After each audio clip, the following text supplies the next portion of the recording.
Price the lord. ಕರ್ತನ ನಾಮಕ್ಕೆ ಮಹಿಮೆ ಉಂಟಾಗಲಿ. ಯೇಸುವಿನ ನಾಮದಲ್ಲಿ ನಾವೆಲ್ಲರೂ ಆತನ ಸಾನ್ನಿಧ್ಯದಲ್ಲಿ ದೇವರು ನಮ್ಮನ್ನು ಒಂದುಗೂಡಿಸಿದ್ದಾನೆ. ಕಳೆದ ದಿವಸಗಳಲ್ಲಿ ನಮ್ಮ ದೇವರು ನಮ್ಮನ್ನು ಪ್ರತಿ ಕ್ಷಣ ಪ್ರತಿ ನಿಮಿಷವೂ ನಮ್ಮನ್ನು ಆತನ ಕಾಪಾಡಿದ್ದಾನೆ. ಒಳ್ಳೆ ಆರೋಗ್ಯವನ್ನು ಕೊಟ್ಟಿದ್ದಾನೆ. ಈ ಲೋಕದಲ್ಲಿ ನಾವು ನೋಡ್ತೇವೆ ಅನೇಕ ನಾನಾ ರೀತಿಯ ವ್ಯಾಧಿಗಳು, ನಾನಾ ರೀತಿಯ ಸಮಸ್ಯೆ ಪರಿಸ್ಥಿತಿಗಳಿರಲು ದೇವರು ನಮ್ಮನ್ನು ಕಾಪಾಡಿಕೊಂಡು ಸುರಕ್ಷಿತವಾಗಿ ಇನ್ನೊಂದಾರ್ತಿ ನಾವು ಆತನ ಆರಾಧನೆ ಮಾಡಬೇಕೆಂಬುದು ಆತನ ಒಂದುಗೂಡಿಸಕ್ಕಾಗಿ ನಾವು ಮೊದಲಾಗಿ ನಾವು ಆತನಿಗೆ ಸ್ತೋತ್ರ ಹೇಳುವ. ಯಾಕಂದರೆ ಈ ಉಸಿರು, ಈ ಜೀವಿತ ಎಲ್ಲವೂ ಆತನ ಕೊಟ್ಟದ್ದು, ಆತನ ಮಹಿಮೆಗೋಸ್ಕರ. ನಾವು ಈ ಸಮಯದಲ್ಲಿ ನಾವು ಆರಾಧನೆಗೂ ಮುಂಚೆ ದೇವರ ವಾಕ್ಯದಲ್ಲಿ 91ನೇ ಕೀರ್ತನೆ ನಾವು ಅದನ್ನು ನೋಡ್ತೇವೆ. ದೇವಾಶ್ರಿತರು ಸುರಕ್ಷಿತವಾಗಿರೋದು. ನಾವು ಯಾವಾಗ ಸುರಕ್ಷಿತರಾಗಿರ್ಬೇಕಾ? ದೇವರಮ್ಮನ್ನು ಕಾಪಾಡಬೇಕಾ? ನಾವು ದೇವರ ಜೊತೆಯಲ್ಲಿ ನಡೆಯಬೇಕಾ? ಆತನ ಒಂದು ಪ್ರೊಟೆಕ್ಷನ್, ಆತನ ಒಂದು ಕವರೇಜ್ ನಮಗೆ ಬೇಕಾಗಿರುತ್ತೆ. ದೇವರ ವಾಕ್ಯ ಹೇಳ್ತದೆ, ಪರಸ್ಪರನ ಮರ ಹೊಕ್ಕಿರುವವನು ಸರ್ವಶಕ್ತನ ಆಶ್ರಯದಲ್ಲಿ ಸುರಕ್ಷಿತನಾಗಿರುವನು. ನಾನು ಯೆಹೋವನಿಗೆ ನೀನೇ ನನ್ನ ಶರಣನು, ನನ್ನ ದುರ್ಗವು, ನಾನು ಭರವಸೆಯನ್ನು ದೇವರಿಂದ ಹೇಳುತ್ತೇನೆ ಎಂಬುದು ದೇವರ ವಾಕ್ಯ ಹೇಳ್ತದೆ. ಯಾಕಂದರೆ ಯಾವಾಗ ದೇವರು ಕಾಪಾಡಬೇಕಾದ್ರೆ ನಾವು ಆತನ ಸಾನ್ನಿಧ್ಯದೊಳಗೆ ನಾವು ಸೇರಬೇಕು. ಯಾವಾಗ ಆ ಕೋಳಿ ಮರಿಗಳು ಯಾವುದೇ ಒಂದು ಆ ಹದ್ದುಗಳನ್ನು ನೋಡುವಾಗ ಅಥವಾ ಯಾವುದೇ ಒಂದು ಸಂಗತಿಗಳನ್ನು ನೋಡುವಾಗ ಅದು ಎಲ್ಲ ಆ ಮರಿ, ಆ ತಾಯಿಯ ರೆಕ್ಕೆಯ ಮರೆಯೊಳಗೆ ಹೋಗಿಕೊಂಡು ಕವಚಿ ಅದು ಕೂತುಕೊಳ್ಳೋದು ನೋಡ್ತೇವೆ. ಅದೇ ರೀತಿ ಆತನ ಮರೆಯೊಳಗೆ, ಆತನ ಸನ್ನಿಧಿಯೊಳಗೆ, ಆತನ ಒಂದು ಆ ಬೇಲಿಯೊಳಗೆ ನಾವು ಇರುವುದಾದರೆ ನಮ್ಮನ್ನು ಮುಟ್ಲಿಕ್ಕೆ ಯಾರಿಂದಲೂ ಸಾಧ್ಯವಿಲ್ಲ. ಯಾಕಂದ್ರೆ ದೇವರ ವಾಕ್ಯ ಹೇಳ್ತದೆ. ಹೌದು, ಯಾಕಂದರೆ ದೇವರು ನಮ್ಮನ್ನು, ಆತನು ತಾಯಿಯ ಒಂದು ಮಗು, ಆ ಮಗುವನ್ನು ತಾಯಿ ಮರೆಯಬಹುದು, ಆದರೆ ದೇವರು ನಾನು ನಿಮ್ಮನ್ನು ಮರೆಯೋದಿಲ್ಲ, ನಿಮ್ಮನ್ನು ಕೈ ಬಿಡುವುದಿಲ್ಲ, ನಾನು ನಿಮ್ಮನ್ನು ಅಂಗೈಯಲ್ಲಿ ಚಿತ್ರಿಸಿಕೊಂಡಿದ್ದೇನೆ, ನಿಮ್ಮ ಕಣ್ಣೀರುಗಳು ಆ ಬುದ್ದಲೆಯಲ್ಲಿ ಶೇಖರಿಸಲ್ಪಟ್ಟಿದೆ. ಹೌದು ಪ್ರಿಯರೇ, ದೇವರು ಅಂಥ ಒಂದು ಪ್ರೀತಿಯಲ್ಲಿ ನಮ್ಮನ್ನು ಆತನು ನಡೆಸುವಂಥ ದೇವರಾಗಿದ್ದೇನೆ. ಅದಕ್ಕೆ ದೇವರು ಹೇಳ್ತಾನೆ, ಅವನು ನನ್ನಲ್ಲಿ ಆಸಕ್ತನಾಗಿರುವುದರಿಂದ ಅವನು ರಕ್ಷಿಸುತ್ತೇನೆ, ನನ್ನ ನಾಮವನ್ನು ಅರಿತನಾಗಿರುವುದರಿಂದ ಅವನನ್ನು ಉದ್ಧರಿಸ್ತೇನೆ. ನಮ್ಮನ್ನು ಉದ್ಧಾರ ಮಾಡಬೇಕಾ? ನಮ್ಮನ್ನು ದೇವರು ರಕ್ಷಿಸಬೇಕಾ? ನಮ್ಮನ್ನು ದೇವರು ಕಾಪಾಡಬೇಕಾ? ನಮ್ಮನ್ನು ಉನ್ನತಿಗೆ ತರಬೇಕಾ? ದೇವರು ಒಂದೇ ಹೇಳ್ತಾನೆ, ಆತನ ಆಶ್ರಯದೊಳಗೆ ನಾವು ಬರಬೇಕು. ನಾವು ಆಶ್ರಯದಲ್ಲಿ ಇರುವುದಾದರೆ ನಮಗೆ ಯಾವುದೇ ವ್ಯಾಧಿಯಾಗಲಿ, ಯಾವುದೇ ಈ ಲೋಕದ ಸಂಗತಿ ಆಗಿರ್ಬೋದು, ಯಾವುದೇ ರೀತಿಯ ದುಷ್ಟನ ಕಾರ್ಯಗಳಾಗಿರ್ಬೋದು, ಯಾವುದೇ ಸೈತನ ಕುಯಿತುಗಳಾಗಲೂ ನಮ್ಮನ್ನು ಮುಟ್ಲಿಕ್ಕೆ ಆಗುವುದಿಲ್ಲ. ಯಾಕಂದರೆ ದೇವರು ಕೀರ್ತನೆಗಳನ್ನು ಹೇಳ್ತಾನೆ, ನಿನ್ನ ಮಗ್ಗುಲಲ್ಲಿ 1000 ಜನರು, ನಿನ್ನ ಬಲಗಡೆಯಲ್ಲಿ 10,000 ಸತ್ತು ಬಿದ್ದರು, ನಿನಗೇನು ತಟ್ಟುವುದಿಲ್ಲ. ಕಣ್ಣಾರೆ ಕಂಡು ದುಷ್ಟರಿಗೆ ಪ್ರತಿದಿನದ್ದು. ಯಾರು ದುಷ್ಟರು? ದೇವರ ವಾಕ್ಯವನ್ನು ವಿರೋಧಿಸಿಕೊಂಡು, ದೇವರ ಆಜ್ಞೆಗಳನ್ನು ಮುರಿದುಕೊಂಡು ದೇವರಿಗೆ ಅವಿರೋಧಿಗೆ ಹೋಗಿ ಬೀಳುತ್ತಾರೋ ಅವರು ದುಷ್ಟರಾಗಿರ್ತಾರೆ. ಯಾವ ದೇವರ ಸನ್ನಿಧಿಗೆ ದೇವ ನಮ್ಮನ್ನು ತೊಳೆ ಪಶ್ಚಾತ್ತಾಪ ಪಡ್ತೇವೋ, ತಗ್ಗಿಸಿಕೊಳ್ತೇವೋ, ಆಗ ದೇವರಿಗೆ ನಾವು ಪ್ರೀತಿಯ ಮಕ್ಕಳಾಗುತ್ತೇವೆ. ಅದೇ ರೀತಿ ನಾವು ಇವತ್ತು ಈ ಸಮಯದಲ್ಲಿ ನಾವು ಆರಾಧನೆ ಮಾಡಲಿಕ್ಕೋಸ್ಕರ ಬಂದಿದ್ದೇವೆ.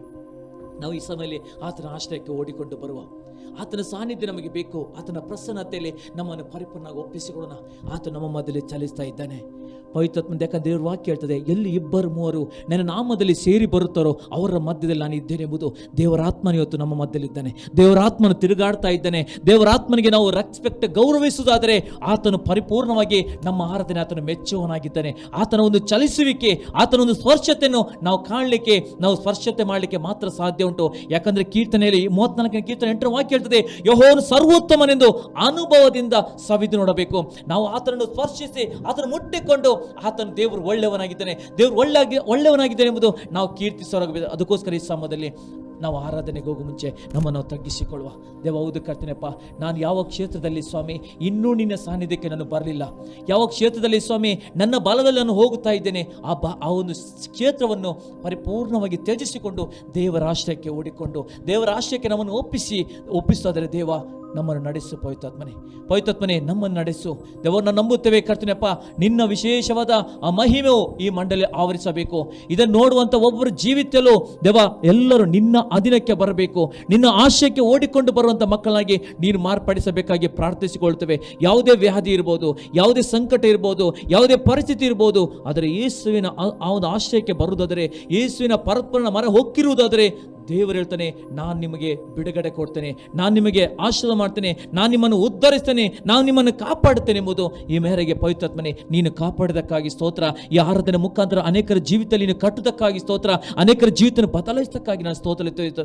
ಪರಿಶುದ್ಧಾತ್ಮನೇ, ಪ್ರಾರಂಭದ ಕಡತನಕ್ಕೆಲ್ಲ ಯೇಸುವೆ ನಿಮ್ಮ ಕಾಳಿಗೆ ಒಪ್ಪಿಸಿಕೊಡ್ತೇವೆ. ನಮ್ಮ ನಡೆಸು, ನೀನು ಮಹಿಮೆ ಒಂದು. ಯೇಸುವಿನ ನಾಮದಲ್ಲಿ ಪ್ರಾರ್ಥನೆ ಬೇಡೊಂದೇನೆ ತಂದೆ, ಆಮೆನ್. Praise the Lord. ಕರ್ತನಾಮಕ್ಕೆ ಮಹಿಮೆ ಉಂಟಾಗಲಿ. ನಾವು ಹೇಳುವ, ಯೇಸುವೆ ನಾವು ನಿನ್ನ ಆಲಯ, ಉಕ್ಕಿಸು ನಮ್ಮಲ್ಲಿ ಜೀವಜಲ, ಉಕ್ಕಿಸು ನಮ್ಮಲ್ಲಿ ಜೀವಜಲ. ಯಾಕಂದರೆ ಕೊರಿಂಥದಲ್ಲಿ ನಾವು ನೋಡ್ತೇವೆ, ನೀವು ದೇವರ ಆಲಯವಾಗಿದ್ದೀರಲ್ಲ, ದೇವರ ಆತ್ಮ ನಿಮ್ಮಲ್ಲಿ ವಾಸ ಮಾಡ್ತಾ, ನಿಮಗೆ ಗೊತ್ತಿಲ್ಲವೋ ದೇವರ ಆತ್ಮ ನಮ್ಮಲ್ಲಿ ವಾಸ ಮಾಡ್ತಾ ಇದ್ದಾನೆ. ನಾವು ದೇವರ ಆಲಯವಾಗಿದ್ದೇವೆ. ನಾವು ಹೌದು ಆಗಿರುವಾಗ ನಾವು ಖಂಡಿತವಾಗಿಯೂ ಇದರೊಳಗಿಂದ ಆತ್ಮದೊಳಗೆ ಆತನ ಪವಿತ್ರಾತ್ಮನ ಶಕ್ತಿಯನ್ನು, ಪವಿತ್ರಾತ್ಮನ ಆ ಒಂದು ಹೊಳೆಯನ್ನು ಆತನು ಬಿಡುಗಡೆ ಮಾಡುವಂತಹ ದೇವರಾಗಿದ್ದಾನೆ. ಅದಕ್ಕೋಸ್ಕರ ನಾವೆಲ್ಲರೂ ಕೈಗಳನ್ನು ತಟ್ಟುತ್ತಾ ಆತನ ನಾಮವನ್ನು ಈ ಸಮಯದಲ್ಲಿ ಕೀರ್ತಿಸುವ. ಥ್ಯಾಂಕ್ ಯು ಗಾಡ್ ರಾಜ. Holy Spirit, Jesus, Lord, hallelujah.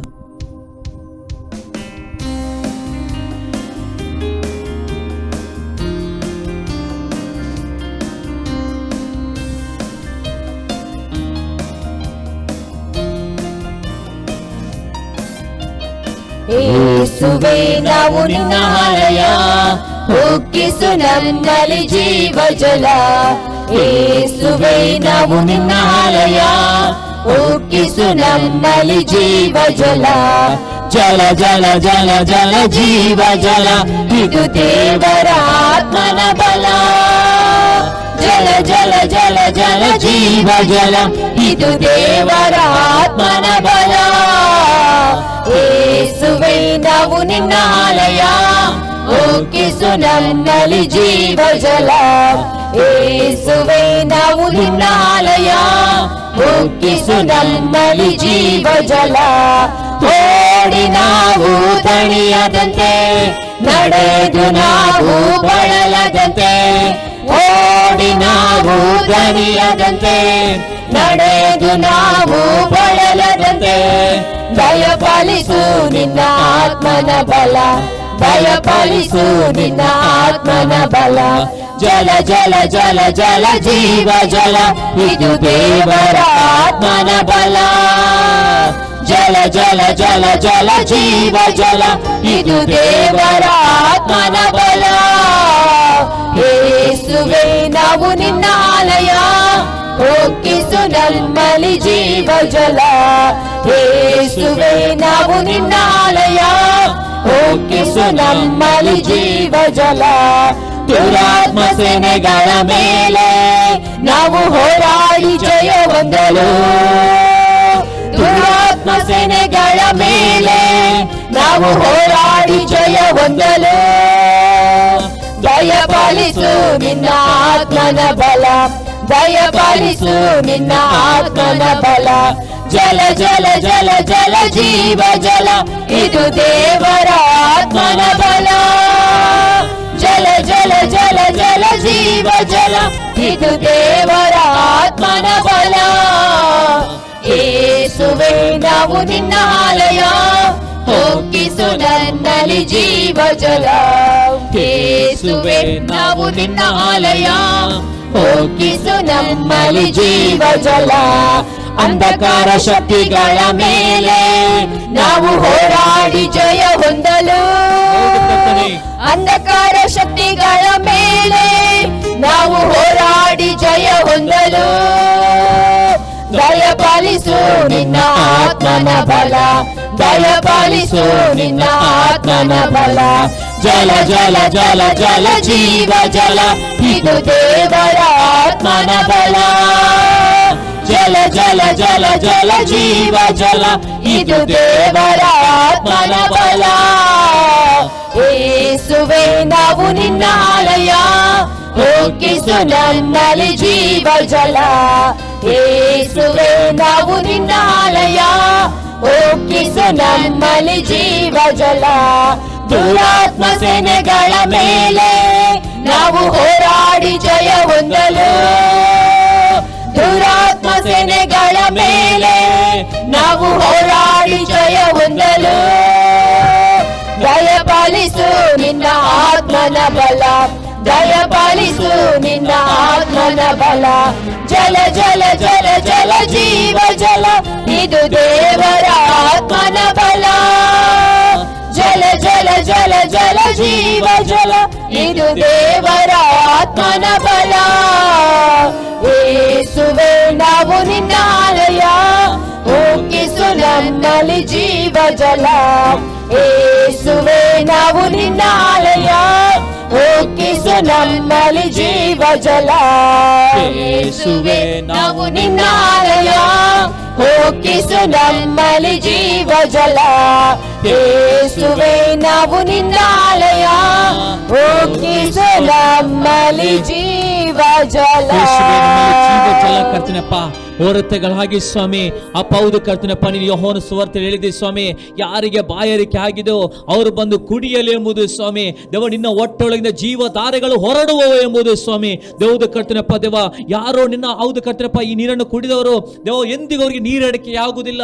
ದೇವದು ಸ್ವಾಮಿ, ಇನ್ನು ಮುಂದೆ ಅವರು ನಿತ್ಯತ್ವವನ್ನು ಹೊಂದಿಕೊಳ್ಳುತ್ತಾರೆ ಎಂಬುದು ಹೇಳ್ತದೆ ಸ್ವಾಮಿ. ಹೌದು ಕರ್ತನಪ್ಪ, ಆ ರೀತಿಯಲ್ಲಿ ನಿನ್ನ ಒಂದು ನೀರನ್ನು ಕುಡಿದರೆ, ನೀನು ಕೊಟ್ಟ ಮಹಿಮೆ ತುಂಬುದಾದರೆ ಸ್ವಾಮಿ ದೇವ, ನಮಗೆಂದಿಗೂ ಕರ್ತನಪ್ಪ ಈ ಲೋಕದಲ್ಲಿ ಯಾವುದೇ ಸಂಗತಿ ನಮ್ಮನ್ನು ಮುಟ್ಟುವುದಿಲ್ಲ ಕರ್ತನಪ್ಪ. ಯಾಕಂದ್ರೆ ಎಲ್ಲ ದುರಾತ್ಮನ ಸೇನೆಗಳನ್ನು ನಾಶ ಮಾಡೋದ ದೇವರು, ಎಲ್ಲ ಅಂಧಕಾರ ಶಕ್ತಿಗಳನ್ನು ನಾಶ ಮಾಡೋದ ದೇವರು ಅದು ನೀನಾಗಿದ್ದಿ ಕರ್ತನಪ್ಪ. ದೇವ ನಮಗೆ ಯಾವುದೇ ಒಂದು ದೇವ ಕುಂದಿಸಿಕೆ ಬರುವುದಿಲ್ಲ, ನಾವೇನು ಚಿಂತಿಸುವುದಿಲ್ಲ, ನಾವು ಓಡಿ ದಣಿಯುವುದಿಲ್ಲ, ನಾವು ಬಳಲಿ ಹೋಗುವುದಿಲ್ಲ ಸ್ವಾಮಿ. ನಮಗೆ ಹೊಸ ಬಲ, ಒಂದು ಯೌವನದ ಬಲ, ಒಂದು ಹದ್ದಿನಂತೆ ಸ್ವಾಮಿ ಹಾರಾಡುವಂತ ಬಲವನ್ನು ಕೊಡುವಂತ ದೇವರು ನೀನದಕ್ಕಾಗಿ ಸ್ತೋತ್ರ. ನಾವು ಕೇಳ್ತೇವೆ, ಯೇಸು ನನ್ನೊಂದಿಗಿರುವಾಗ ನಾವು ಭಯ ಪಡುವುದಿಲ್ಲ, ನಾವು ಹೆದರುವವರಲ್ಲ ಎಂಬುದು ಸ್ವಾಮಿ. Thank you, God Raja, Holy Spirit, Jesus, Lord.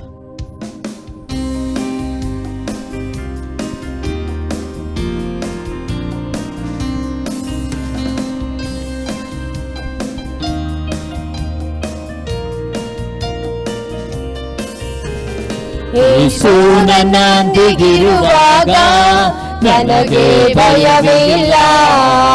ನನ್ನ ಯೇಸು ನನ್ನೊಂದಿಗಿರುವಾಗ ನನಗೆ ಭಯವೇ ಇಲ್ಲ.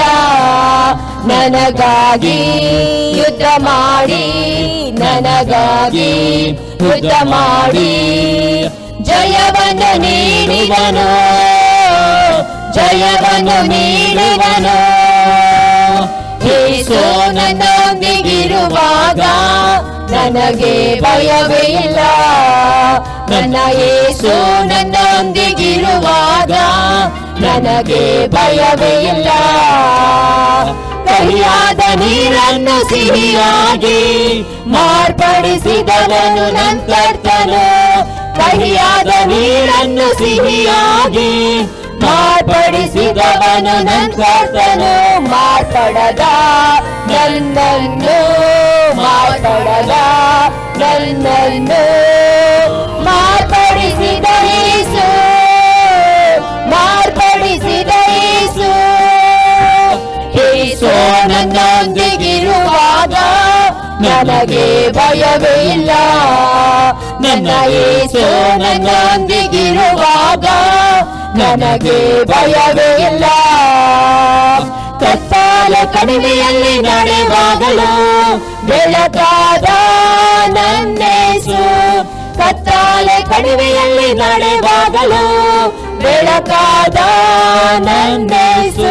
ಹೊಸ ಜೀವ, ಹೊಸ ಬಾಳು, ಹೊಸ ಜೀವ, ಹೊಸ ಬಾಳು ನನಗೆ ನೀಡಿದನು, ನನಗೆ ನೀಡಿದನು. ಯೇಸು ನನ್ನೊಂದಿಗಿರುವಾಗ ನನಗೆ ಭಯವೇ ಇಲ್ಲ. ನನ್ನ ಯೇಸು ನನ್ನೊಂದಿಗಿರುವಾಗ ನನಗೆ ಭಯವೇ ಇಲ್ಲ. ನಂಬಿದ ಮನುಷ್ಯರೆಲ್ಲ ಕೈ ಬಿಟ್ಟರು, ಕೈ ಬೀಳದಂತೆ ಕಾಪಾಡಿದ. ನಂಬಿದ ಮನುಷ್ಯರೆಲ್ಲ ಕೈ ಬಿಟ್ಟರು, ಕೈ ಬಿಡದಂತೆ ಕಾಪಾಡಿದ. ನನ್ನ ಕರೆದವ ನಂಬಿಗಸ್ತನು, ನನ್ನ ಕರೆದವ ನಂಬಿಗಸ್ತನು. ಕಡೆವರೆಗೂ ಕಾಯುವನು, ಕಡೆವರೆಗೂ ಕಾಯುವನು. ಯೇಸು ನನ್ನೊಂದಿಗಿರುವಾಗ ನನಗೆ ಭಯವೇ ಇಲ್ಲ. ನನ್ನ ಯೇಸು ನನ್ನೊಂದಿಗಿರುವಾಗ ನನಗೆ ಭಯವೇ ಇಲ್ಲ. ಕಹಿಯಾದ ನೀರನ್ನು ಸಿಹಿಯಾಗಿ ಮಾರ್ಪಡಿಸಿದವನು ನನ್ನ ಕರ್ತನು. ಕಹಿಯಾದ ನೀರನ್ನು ಸಿಹಿಯಾಗಿ ಮಾರ್ಪಡಿಸಿದವನು ನನ್ನ ಕರ್ತನು. ಮಾರ್ಪಡದ ನನ್ನನ್ನು, ಮಾರ್ಪಡದ ನನ್ನನ್ನು ಮಾರ್ಪಡಿಸಿದ ಯೇಸು, ಮಾರ್ಪಡಿಸಿದ ಯೇಸು. ಯೇಸು ನನ್ನೊಂದಿಗಿರುವಾಗ ನನಗೆ ಭಯವೇ ಇಲ್ಲ. ನನ್ನ ಯೇಸು ನನ್ನೊಂದಿಗಿರುವಾಗ ನನಗೆ ಭಯವೇ ಇಲ್ಲ. ನಂಬಿದ ಮನುಷ್ಯರೆಲ್ಲ ಕೈ ಬಿಟ್ಟರು, ಕೈ ಬಿಡದಂತೆ ಕಾಪಾಡಿದ. ನಂಬಿದ ಮನುಷ್ಯರೆಲ್ಲ ಕೈ ಬಿಟ್ಟರು, ಕೈ ಬಿಡದಂತೆ ಕಾಪಾಡಿದ. ನನ್ನ ಕರೆದವ ನಂಬಿಗಸ್ತನು, ನನ್ನ ಕರೆದವ ನಂಬಿಗಸ್ತನು. ಕಡೆವರೆಗೂ ಕಾಯುವನು, ಕಡೆವರೆಗೂ ಕಾಯುವನು. ಯೇಸು ನನ್ನೊಂದಿಗಿರುವಾಗ ನನಗೆ ಭಯವೇ ಇಲ್ಲ. ನನ್ನ ಯೇಸು ನನ್ನೊಂದಿಗಿರುವಾಗ ನನಗೆ ಭಯವೇ ಇಲ್ಲ. ನನಗಾಗಿ ಯುದ್ಧ ಮಾಡಿ, ನನಗಾಗಿ ಯುದ್ಧ ಮಾಡಿ ಜಯವನ್ನು ನೀಡಿದನು, ಜಯವನ್ನು ನೀಡುವನು. ಯೇಸು ನನ್ನೊಂದಿಗಿರುವಾಗ ನನಗೆ ಭಯವೇ ಇಲ್ಲ. ನನ್ನ ಯೇಸು ನನ್ನೊಂದಿಗಿರುವಾಗ ನನಗೆ ಭಯವೇ ಇಲ್ಲ. ಓ ಯೇಸುವೆ, ನೀನು ಇರುವಾಗ ಕರ್ತನಪ್ಪ ಭಯವೇ ಇಲ್ಲ ಕರ್ತನಪ್ಪ ರಾಜ. ಹೌದು ಸ್ವಾಮಿ, ನೀನು ನಮ್ಮ ಪಕ್ಷ ಇರುವುದಾದರೆ ಸ್ವಾಮಿ, ದೇವ ಯೆಹೋಶುವನು ಹೇಳಿದೆ ಸ್ವಾಮಿ. ಹೌದು ಕರ್ತನಪ್ಪ, ನಾನು ನಿಮ್ಮ ಜೊತೆಯಲ್ಲಿ. ನೀವು ಖಾಲಿ ಹೊರಡಿರಿ, ಯುದ್ಧ ನಿಮ್ಮದಲ್ಲ, ಯುದ್ಧ ನನ್ನದು. ನೀವು ಸುಮ್ಮನೆ ನಿಂತುಕೊಂಡು ನೋಡಿರಿ ಎಂಬುದು ಹೇಳಿದೆ ಕರ್ತನಪ್ಪ ರಾಜ. ಹೌದು ಕರ್ತನಪ್ಪ, ನಮಗೋಸ್ಕರ ಯುದ್ಧ ಮಾಡುವ ದೇವರು, ನಮಗೋಸ್ಕರ ಎಲ್ಲ ವೈರಿಗಳನ್ನು ಅಟ್ಟಿಸಿ ಅಟ್ಟಿಸಿ ದೇವ ನಾಶ ಮಾಡುವ ದೇವರು ನೀನಾಗಿದ್ದೆ ಕರ್ತನಪ್ಪ ರಾಜ. ಹೌದು ಸ್ವಾಮಿ, ಆ ದಾವೀದನು ಆ ಯೆಹೋವನ ನಾಮದಲ್ಲಿ, ಆ ಯೆಹೋವನ ಹೆಸರನ್ನಿತ್ತು ಎಲ್ಲ ಗೊಲ್ಯಾತನ ಎಲ್ಲ ಫಿಲಿಷ್ಟ ಸೈನ್ಯಗಳನ್ನು ನಾಶ ಮಾಡಿದ ನೋಡ್ತೇವೆ. ಆದರೆ ಯುದ್ಧ ಮಾಡಿದ ನೀನು ಸ್ವಾಮಿ. ದೇವದ ಕರ್ತನಪ್ಪ, ಯಾವಾಗ ದೇವದ ಸ್ವಾಮಿ ನಿನ್ನಲ್ಲಿ ದೇವ ಭರವಸೆ ಇಟ್ಟುಕೊಂಡು ನೀನು ಜೊತೆಯಲ್ಲಿ ಇರುವುದಾದ್ರೆ ಸ್ವಾಮಿ, ಎಲ್ಲ ಶತ್ರು ಪಾಳೆಗಳು ಅದು ನಾಶವಾಗಿ ಓಡಿ ಹೋಗುವುದು ಕರ್ತನಪ್ಪ. ಯಾಕಂದ್ರೆ ಸ್ವಾಮಿ, ಆ ಕಹಿಯಾದ ನೀರನ್ನು ಸಿಹಿಯಾಗಿ ಮಾರ್ಪಡಿಸಿಕೊಂಡು ಅಂತ ಕೆಂಪು ಸಮುದ್ರವನ್ನು ಇಬ್ಬಾಗ ಮಾಡಿಕೊಂಡು ಆ ಬಂಡೆಯಲ್ಲಿ ನೀರನ್ನು ಕೊಟ್ಟು ಸ್ವಾಮಿ, ಮೇಘ ಸ್ತಂಭ ಅಗ್ನಿ ಸ್ತಂಭ ಇದ್ದುಕೊಂಡು ಅವರನ್ನು ಕಾಪಾಡಿ ನಡೆಸಿಕೊಂಡು 40 ವರ್ಷಗಳು ಅವರ ಬಟ್ಟೆಯು ಜೀರ್ಣವಾಗಿಲ್ಲ, ಅವರ ಚಪ್ಪಲು ಸವೆಯಲಿಲ್ಲ, ಅವರನ್ನು ಪೋಷಿಸಿ ಸಂರಕ್ಷಣೆ ದೇವರೇ. ಅಂತ ಜೀವಂತುಳ್ಳ ದೇವರು ಇವತ್ತಿಗೂ ಇವತ್ತಿಗೂ ಅದ್ಭುತ ಮಾಡಲು ನೀನು ಶಕ್ತಿಯುಳ್ಳ ದೇವರಾಗಿದ್ದಿ ಕರ್ತನಪ್ಪ. ದೇವ, ಅದಕ್ಕೋಸ್ಕರ ನಾವು ಹೇಳ್ತೇವೆ ಸ್ವಾಮಿ ಅಪ್ಪ, ಅದಕ್ಕೋಸ್ಕರ ನಮ್ಮನ್ನು ಕೊಂಡಾಡ್ತೇವೆ, ಅದಕ್ಕೋಸ್ಕರ ನಾವು ಹೇಳ್ತೇವೆ ನಮ್ಮ ಆಶ್ರಯ ನೀನಾಗಿದ್ದಿ. ನಿನ್ನ ಪ್ರೀತಿಯು ಅದು ಕಡಿಮೆ ಆಗಲಿಲ್ಲ, ನಿನ್ನ ಪ್ರೀತಿ ಕಡಿಮೆ ಆಗಲಿಲ್ಲ ಸ್ವಾಮಿ. ನಮ್ಮ ಉಸಿರು, ನಮ್ಮ ಜೀವಿತ ಎಲ್ಲವನ್ನು ಪರಿಪೂರ್ಣ ಸಮರ್ಪಣೆ ಮಾಡ್ತಾ ಕೊನೆಯದಾಗಿ ನಾವೆಲ್ಲರೂ ನಮ್ಮನ್ನು ತಗ್ಗಿಸಿಕೊಳ್ಳುವ. ನನ್ನ ಆಶ್ರಯವು ನೀನಾಗಿದ್ದುಕೊಂಡು ಆತನಿಗೆ ಸಮರ್ಪಣೆ ಮೊದಲಿಗೆ ಈ ಸಮಯದಲ್ಲಿ ಈ ಹಾಡನ್ನು ಆತನಿಗೆ ನಾವು ಒಪ್ಪಿಸಿಕೊಳ್ಳೋಣ. Holy Spirit Jesus, Holy Spirit, thank you god.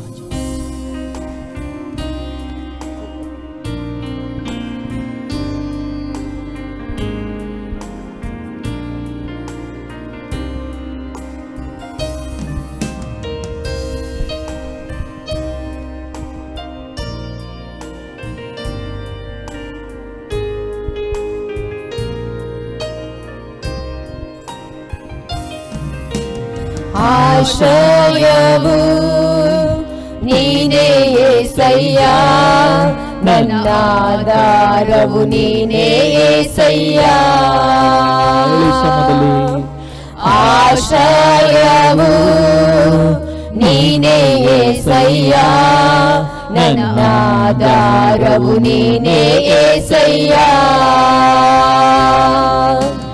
ಆರಾಧನೆ ಆರಾಧನೆ ಆರಾಧನೆ ಆರಾಧನೆ ಆರಾಧನೆ ಆರಾಧನೆ ನಿನ್ನಿಂದಾಗ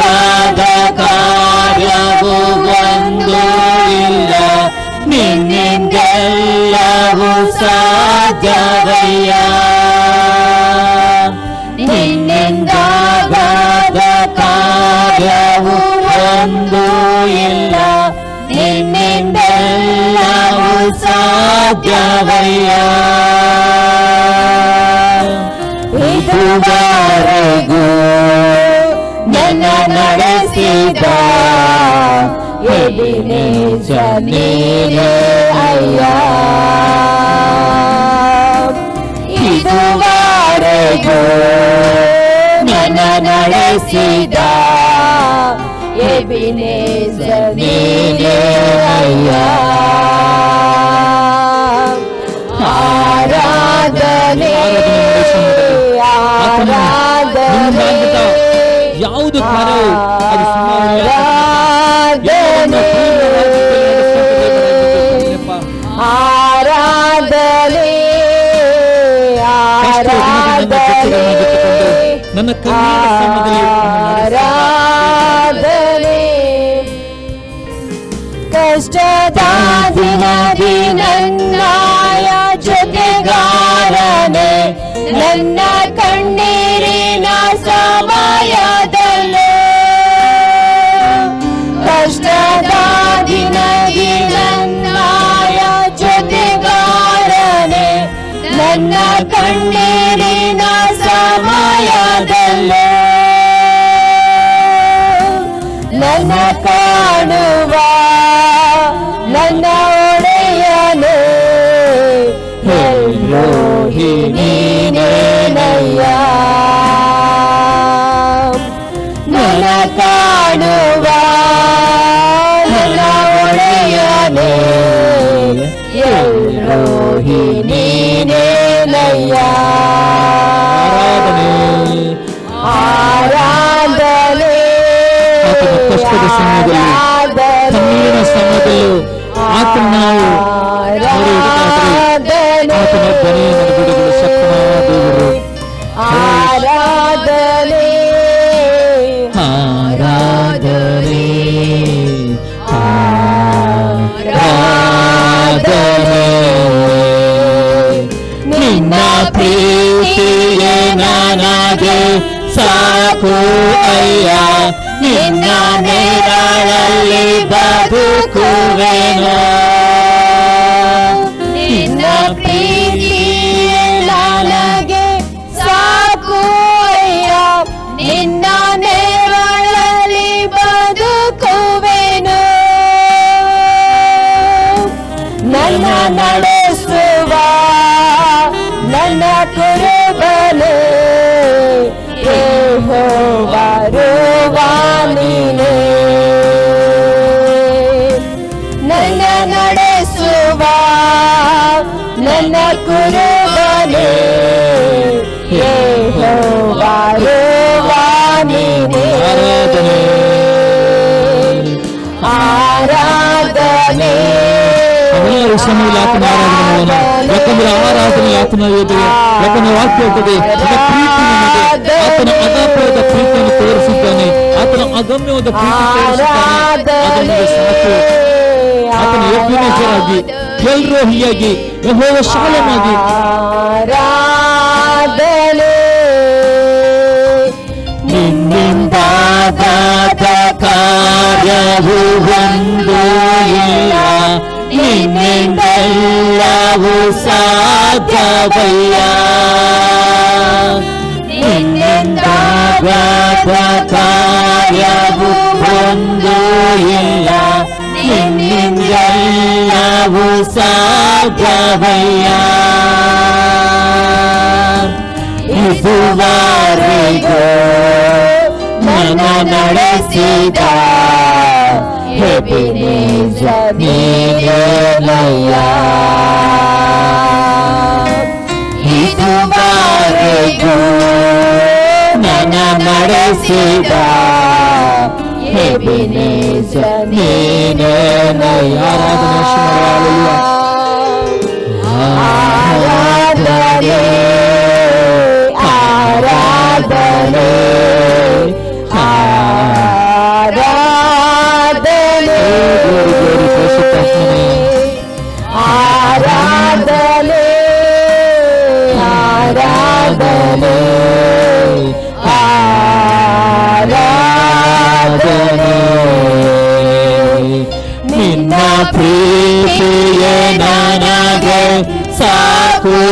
ಅಯ್ಯ ನಿನ್ನ ನೆರಳಲ್ಲಿ ಬದುಕುವೆನು. ನಿನ್ನ ಪ್ರೀತಿಯೇ ನನಗೆ ಸಾಕು ಅಯ್ಯ ನಿನ್ನ ನೆರಳಲ್ಲಿ ಬದುಕುವೆನು. ನನ್ನ ನಡೆಸುವ ನನ್ನ ಕರುಣೆ ಯೆಹೋವಾ ನೀನೇ. ನನ್ನ ನಡೆಸುವ ನನ್ನ ಕರುಣೆ ಯೆಹೋವಾ ನೀನೇ. ಆರಾಧನೆ ನಾವೆಲ್ಲರೂ ಸಮಯದಲ್ಲಿ ನಮ್ಮ ಕೈಯನ್ನು ಮೇಲೆ ಎತ್ತಿಕೊಳ್ಳುವ. ಯಾಕಂದ್ರೆ ನಾವು ಹೇಳುವ ಸಮಯದಲ್ಲಿ ಆತನಿಗೆ ಆರಾಧನೆ, ಆತನಿಂದ ಆಗುವಂತ ಕಾರ್ಯಗಳು ಒಂದೂ ಇಲ್ಲ. ಎಲ್ಲವನ್ನೂ ಆತನು ಮಾಡಲು ಶಕ್ತಿ ನಿಮಗೆ ನಂಬುವ ಸಮಯದಲ್ಲಿ ನಾವು ನಂಬಿಕೆಯುಳ್ಳವರಾಗಿದ್ದುಕೊಂಡು ನಾವು ಕಣ್ಣುಗಳ ಮುಚ್ಚಿಕೊಳ್ಳುತ್ತಾ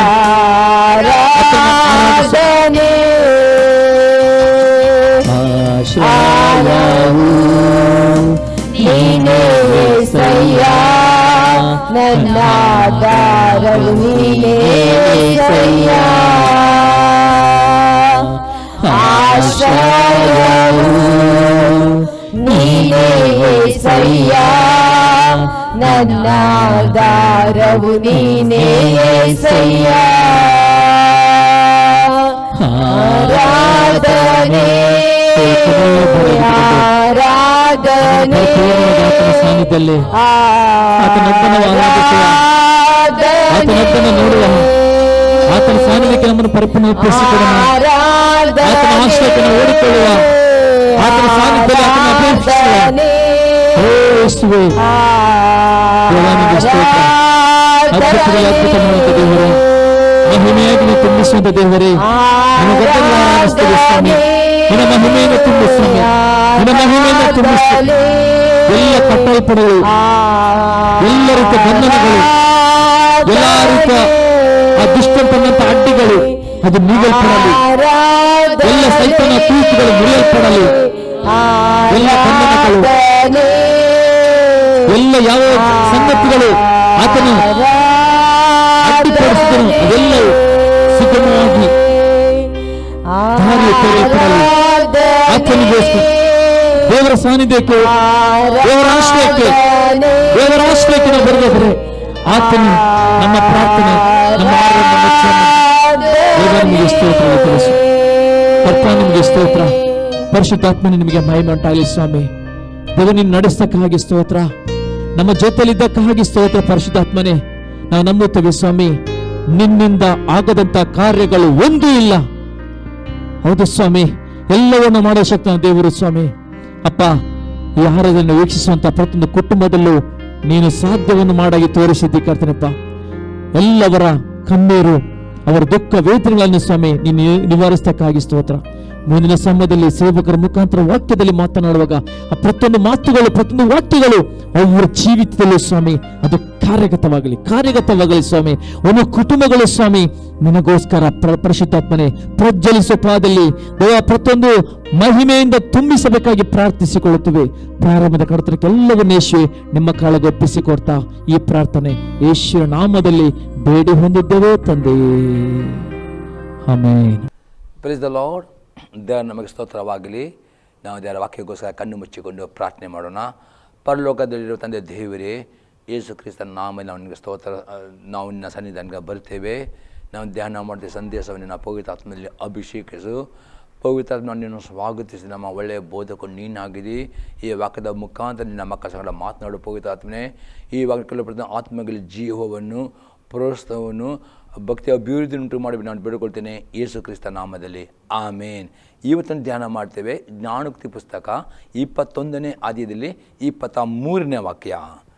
ತನ್ನ ಬಾಯನ್ನು ನಾಲಿಗೆಯನ್ನು ಕಾಯುವವನು ತೊಂದರೆಗಳಿಂದ ರಕ್ಷಿಸಿಕೊಳ್ಳುವನು. ಇಲ್ಲಿ ಸೊಲ ಮಾಡ್ತೇನೆ, ತನ್ನ ಬಾಯನ್ನು ನಾಲಿಗೆಯನ್ನು ಯಾರು ಕಾಯುತ್ತಾರೋ ಅವರು ತೊಂದರೆಗಳಿಂದ ರಕ್ಷಿಸಿಕೊಳ್ಳುತ್ತಾರೆ. ಹಾಗಾದರೆ ಇವತ್ತು ಇದು ಅನೇಕ ಕಷ್ಟಗಳು, ಅನೇಕ ರೋಗಗಳು, ಆಪತ್ತುಗಳು ಬರುವುದೇ ಅದಕ್ಕೆ ಕಾರಣ ಬಾಯಿ ಮಾತು ಎಂಬುದಾಗಿ ಅದಕ್ಕೆ ಇವತ್ತು ನಿಮ್ಮ ಬಾಯಿಯನ್ನು, ನಿಮ್ಮ ನಾಲಿಗೆಯನ್ನು ಕಾಯುವುದಾದರೆ ಅನೇಕ ತೊಂದರೆಗಳನ್ನು ರಕ್ಷಿಸಿಕೊಳ್ಳುತ್ತೇವೆ ಎಂದು ಸೊಲೊಮೋನ ಹೇಳ್ತಾನೆ. ಹಾಗಾದರೆ ಯಾವ ರೀತಿಯಲ್ಲಿ ನಿಮ್ಮ ಬಾಯಿಯನ್ನು, ನಿಮ್ಮ ನಾಲಿಗೆಯನ್ನು ಕಾಪಾಡಬಹುದು, ಯಾವ ರೀತಿಯಲ್ಲಿ ನಿಮ್ಮ ನಾಲಿಗೆ ಕಡಿಯನ್ನು ಹಾಕಬಹುದು ಎಂಬುದಾಗಿ ನಾವು ಕೆಲವೊಂದು ವಾಕ್ಯಗಳ ಮುಖಾಂತರ ನಿಮಗೆ ತೋರಿಸಿಕೊಡ್ತೇನೆ. ಈ ರೀತಿ ನಿಮ್ಮ ನಾಲಿಗೆಯನ್ನು ಕಡಿಯನ್ನು ಹಾಕುವುದಾದರೆ, ನಿಮ್ಮ ಬಾಯನ್ನು ಕಾಪಾಡುವುದಾದರೆ 100% ನೀವು ತೊಂದರೆಗಳಿಂದ ರಕ್ಷಿಸಿಕೊಳ್ಳುತ್ತೀರಿ ಎಂಬುದಾಗಿ ನಾವು ಈ ವಾಕ್ಯದಲ್ಲಿ ನೋಡೋಪ್ರೆ. ಮೊದಲನೇ ಸಂಗತಿ ನಾವು ನೋಡ್ತೇವೆ, ದಿನಾಲು ಪ್ರಾರ್ಥನೆಯನ್ನು ಮಾಡಬೇಕು ಮತ್ತು ದೇವರ ವಾಕ್ಯಗಳನ್ನು ಜ್ಞಾಪಕದಲ್ಲಿ ಇಟ್ಟುಕೊಳ್ಳುವವರು ಆಗಬೇಕು.